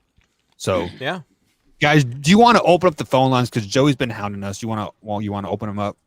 Let's do it. Let's go ahead and then open it. So phone lines are open. We are going to carry directly into the after show here. So I'm ending the main feed now, but we'll keep scrolling here. So we'll give you guys a little a little taste of what the after hours actually is. So oh god, phone lines are open because Nana said to go ahead and take that conversation to the after hours. As what is up, caller, Man Hour Nation? How you tonight? Hello, caller. Wonk, wonk, wonk. And he gone. Well, as Nana says, good night. Good night to you, Miss Nana, as well. Thank you for all your support. She is a member here, guys. So over at youtube.com/manhour, you become a member as low as 99 cents a month. But if you do a $2.99 deal or higher, $2.99, $5.99, or $9.99, you get some fantasy football clips once a week, some fantasy football advice. So Wyatt, tell the people a little bit about what you and Tori are doing there on the fantasy football side of things. Yeah, absolutely. For $2.99 a week, me and Tori are going to give you all, and I do mean all, of the information you need to win. Not come in second like I do every year. I've got Tori with me now, so we combine that fantasy football knowledge. And you will win your fantasy football league. For $2.99 a month, you come away with, on average, every fantasy football league is about $150 if they're a pay league. So for $2.99 a month, that's $3 for 12 months, $36 in total. Hold on. Are you guaranteeing victories? I'm guaranteeing victories because we are that good, that knowledgeable. You will win your fantasy football league. Well, and if you guys sign up for the Man Hour Fantasy Football League, it is going to be free. It is going to be a free 12-man league, and I'm going to give you guys $100 prize. So out of my own pocket, I'm going to give you guys $100 for the first place. So it's probably going to come down to me and Combs because Wyatt and Tori are so confident about their skills that me and Combs are going to wreck the league 100%. 100%. Yeah, hey, for sure. All I got to say is, with Justin Fields, are you guys hosting a fantasy football segment, or are we? That's it. That's all I got to say. The two Packer fans have got your back. Even you, Combs. Even the Bears fan. Okay, we've got your all's back. Dude, we're gonna keep how to win your league. We're gonna keep a tally between me and Buck and you and Tori, head-to-head matchups. 100%. And I want to bet right now. I don't care what it is. I'm not even gonna say your hair because I know you won't do it because you're scared. We'll do the ice bucket challenge. I'm gonna bet right now in December. I go undefeated versus you and Tori. When I play you guys heads up, I'm going undefeated. Okay. I'll take it one step further, Buck. Not just the Ice Bucket Challenge in December. You're hearing it here first, people. The Wyatt Williams, I will do the Polar Plunge in December. If you all go completely undefeated in our Man Hour Fantasy League. You're hearing it here now. It is just Combs. Yeah, I said me. Combs, there. Combs. I said I'm going undefeated versus you and Tori. Is that a cool bet? Yeah. If you all go undefeated, I will do the Polar Plunge myself. If you not don't, y'all, it's Combs. It's not me. No, it's not you. Why are you getting scared, Buck? Combs. If you go undefeated against us, then I will do the Polar Plunge myself. If you don't go undefeated, if you have one loss versus me or Tori, you have to do the Polar Plunge. So that way we involve charity in it too. It's a good thing. Okay. I'm in. So Combs, let's do it. Every time you play Wyatt or Tori, I'll give you my best guys. All right, so we do have a caller on the line. What's going on, caller? What's up, man? Hello, caller. Are you there? Hello? Yeah, what's up? All right, so I have a written out apology to Buck for something.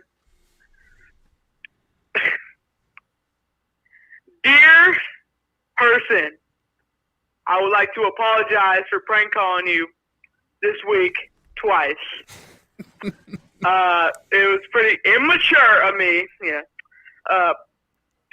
And yeah, right. there you go. We're just going to go ahead and mute him right there. First things first, that does not sound like a sincere apology at all. So you can't like smile and laugh out the side of your face as you're apologizing, but it is near or there. But Joe, you got a question for us tonight? I mean, we're doing the after show right now, so I mean, this is just raw, uncut, and this is kind of just us being boys right now. To be honest, as we laugh at 69 jokes.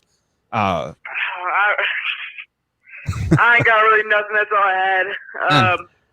Hey, yeah. Joey, before you go, since you apologized for prank calling, I want to apologize for coming at you about your mom.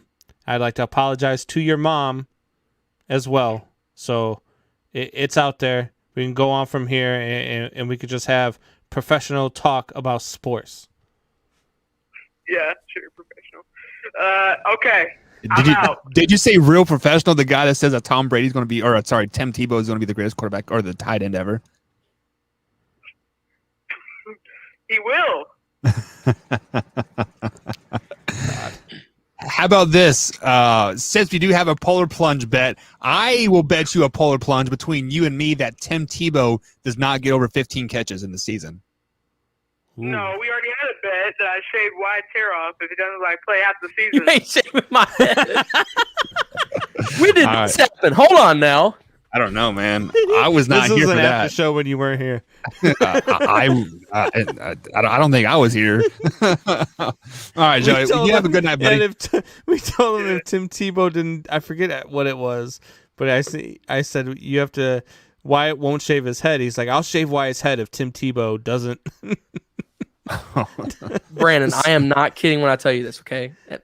When you said just a minute ago, when you were apologizing to Joey, and you said, I would like to apologize to your mom, in the back of my head, I thought to myself, don't say he's it, about Wyatt. ready to say, don't so say I'm going to do it later. I'll apologize to her later. I was in my head, I was thinking, dude, if he says this, I'm not going to lie. I'm going I to thought pee about it. myself I thought about it, but I couldn't do it. I wanted to keep it. That did enter my head, though. When you said that, I was in my head, I was like, dude, if he says that, I'm going to pee. Like, I'm genuinely going to laugh so hard that I pee myself. But honestly, guys, speaking from this, just as men here, right? It takes for a lot for a man to apologize, to be honest. I don't care if you're apologizing to your friends or to your wife, mom, dad, or whatever. It takes a lot to apologize coming from a man's perspective. So that was big for you, Combs, and big for Joey as well. Right. So, but Combs, let me ask you. You said in the private chat here, you're like, yeah, chat usually dies down unless we're talking about hockey. Let's talk about hockey. Tampa Bay takes a 2-0 lead over the Canadiens. Do the Lightning sweep the Canadiens? Yes. Yeah. The Lightning are the best team in hockey. Isn't it weird that a Florida team is the best team in hockey? I think it's even more weird that we got two Eastern Conference teams playing in the damn Stanley Cup Finals. Why did they do that? Why did they bubble the division? Just because of COVID, and at the point of the season starting, American teams weren't allowed into Canada, and Canada teams weren't allowed into America, that type of thing. So that's why they did that. But look, the Tampa Bay Lightning are just ridiculously good. Montreal shouldn't have even been there, but they got there. They played hot hockey. They had a hot goalie. Yeah, and it's still going. I feel like hockey is a sport that if you sneak into the playoffs, 9 times out of 10 you are going to win at least 2 series. Like it always seems that way. Like the teams that quote shouldn't be there, like they're like play with that chip on their shoulder and they're just like no league has had a like 6. What was it 2 years ago that like all 4 one seed, was it all 4 was it 4 1 seeds all lost in the Stanley Cup playoffs? Yeah, 4 8 seeds actually advanced out of the first round. Yeah. And it's crazy. It's the sport where the most championships have come from a 6 seed or lower. Really? Yeah. Hockey's got a lot of parity, man. Well, and wasn't Vegas the first expansion team ever to win the Stanley Cup? No, they did not win it their expansion year. I don't even know if they've won one yet. I thought they won. They might have won one, but they've been to 3 out of 4. Which is so that's insane in itself. But yeah, that the NHL is the parity in the NHL is crazy. Just get into the playoffs, and you can get hot goalied. If you're a 1 seed and as good as you are, I mean, even right now, even with the Lightning, and I'm talking about the Lightning are going to sweep the Canadiens. If the Canadiens, who I believe also have the best goalie in the world right now, if he gets hot and stands on his head, the Canadiens can come back and win the series 4-2. Well, yeah. I mean, and to be honest, like, wasn't it you that said that, Combs, that there is no lead safe in hockey, even like a 3-0 lead? Yeah. Like, so you can be up 3-0 in the series and say you're up like 6-0, like in the game. Yeah. There's still a possibility for the other team not to only come back to win that game, but to come back to win the series. Yeah, I mean, look, the worst lead in hockey is a 2-0 lead. That's the worst lead in hockey, because you're if you start resting because you're like, all right, we're up 2 goals, we can give up 1, it's okay because we'd still be up 1. That's when you start getting yourself into trouble, and it happens a lot in hockey. You see a lot of 2 goal leads. You see a lot of those erased in hockey, and that's why to me hockey is the best sport. Like, I mean, you can't even blink when you're watching a hockey game because you're gonna miss something. Like there are certain sports that I cannot watch live just because just the TV production is so much better like on TV, but I love watching hockey live. Like, I love going to the ice rink and watching hockey. I mean, I don't know what's going on like half the time, but it is just it is so like awe-striking to see how they can like move so fast down the ice. Right. And if you're one of those fans out there that's like, man, I just don't like hockey, I'm telling you, go to a game and you'll be hooked. Go to a playoff game. Even if you're going to like a minor league team's playoff game, go to one of those. A college team. And you will never look back. Oh, college hockey is amazing. And the fans, like, I used to go to Dartmouth hockey games all the time when I was in Vermont and New Hampshire over that way.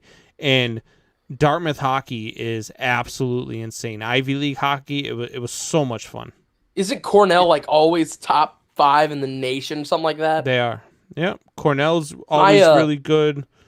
There's a lot of programs out there that are, they tend to be, especially in hockey. You're talking about you see a lot of no-name school. Colgate is always very good. Minnesota, Dartmouth is really always very good. Minnesota is always very good. So there's a lot of teams that you don't see in other sports that are very good when it comes to hockey program. My youth minister at my church played at Liberty. Oh, really? Played hockey, D1 hockey at Liberty, yeah. Corey Rice. That's awesome. So Joey his dad says played here, for the Red Wings, I think. Joey says here that he cannot watch golf. Combs, you said you love watching golf. Like, yes. I'm with Joey. Like, I fall asleep watching golf. Honestly, I love watching golf. How? Man. How can you Did you not see when Phil Mickelson won? That was incredible. Became the oldest person to ever win a major. Nope. So this is why I don't like. This is why I don't like golf. He's lined up on 16 here. It's a par 3. Is 260 yards out. He's looks like he's going to hit the 3-way. That's until they hit the ball. Once they hit the ball and it lands somewhere incredible, everybody cheers. Yeah, no, it doesn't do that. Like, oh, he's bumped it up on the green here. It looks like he's got a. That's not how they say it. Jim Nance is never once Do you watch soccer, Buck? I watch soccer live, but I cannot watch it on TV. Love soccer. But they can go. They'll go like 90 minutes without scoring. If I wanted to see somebody go 90 minutes without scoring, I'd take Wyatt to the bar.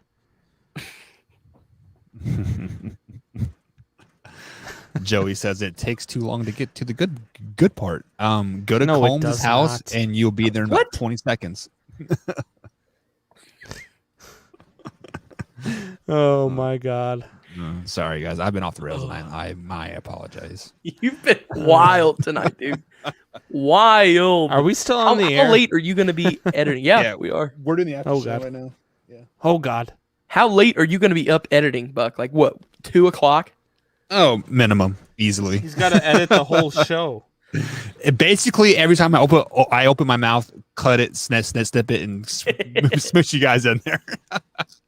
Yeah. So Vladimir Guerrero Jr. became the youngest player ever to lead Major League Baseball in All-Star voting. Really? Wow, dude, Vladdy's a beast. I love watching him play. Did I didn't see the American League voting. Did Salvi get in? Yes. What about Carlos Santana? No. They're still voting. I mean, they're still going on. Like no. They announced finalists. The voting closed today at 2. The All-Star roster just came out because I saw I just saw the it was Tatis Jr. was shortstop. So here it is. Fernando Tatis Jr. is the first Padres position player to start in an All-Star game since Tony Gwynn, 1998. Where else? I got the whole the National League roster, but I didn't see the American League yet. ESPN was doing their reveal show when we got on there about 9 o'clock.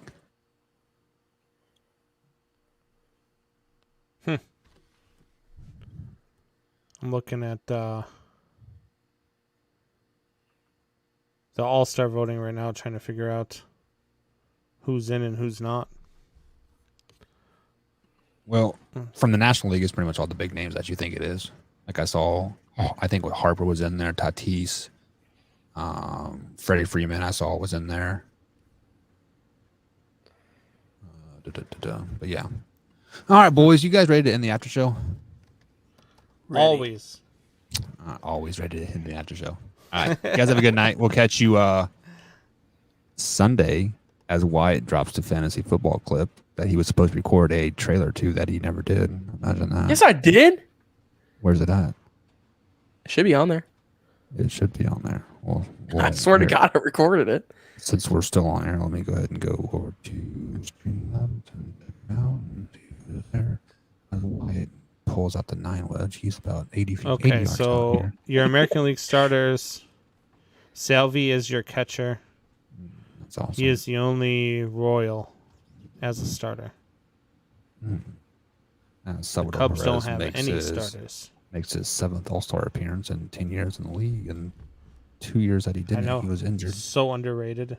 He is 100%. Have a good night, guys.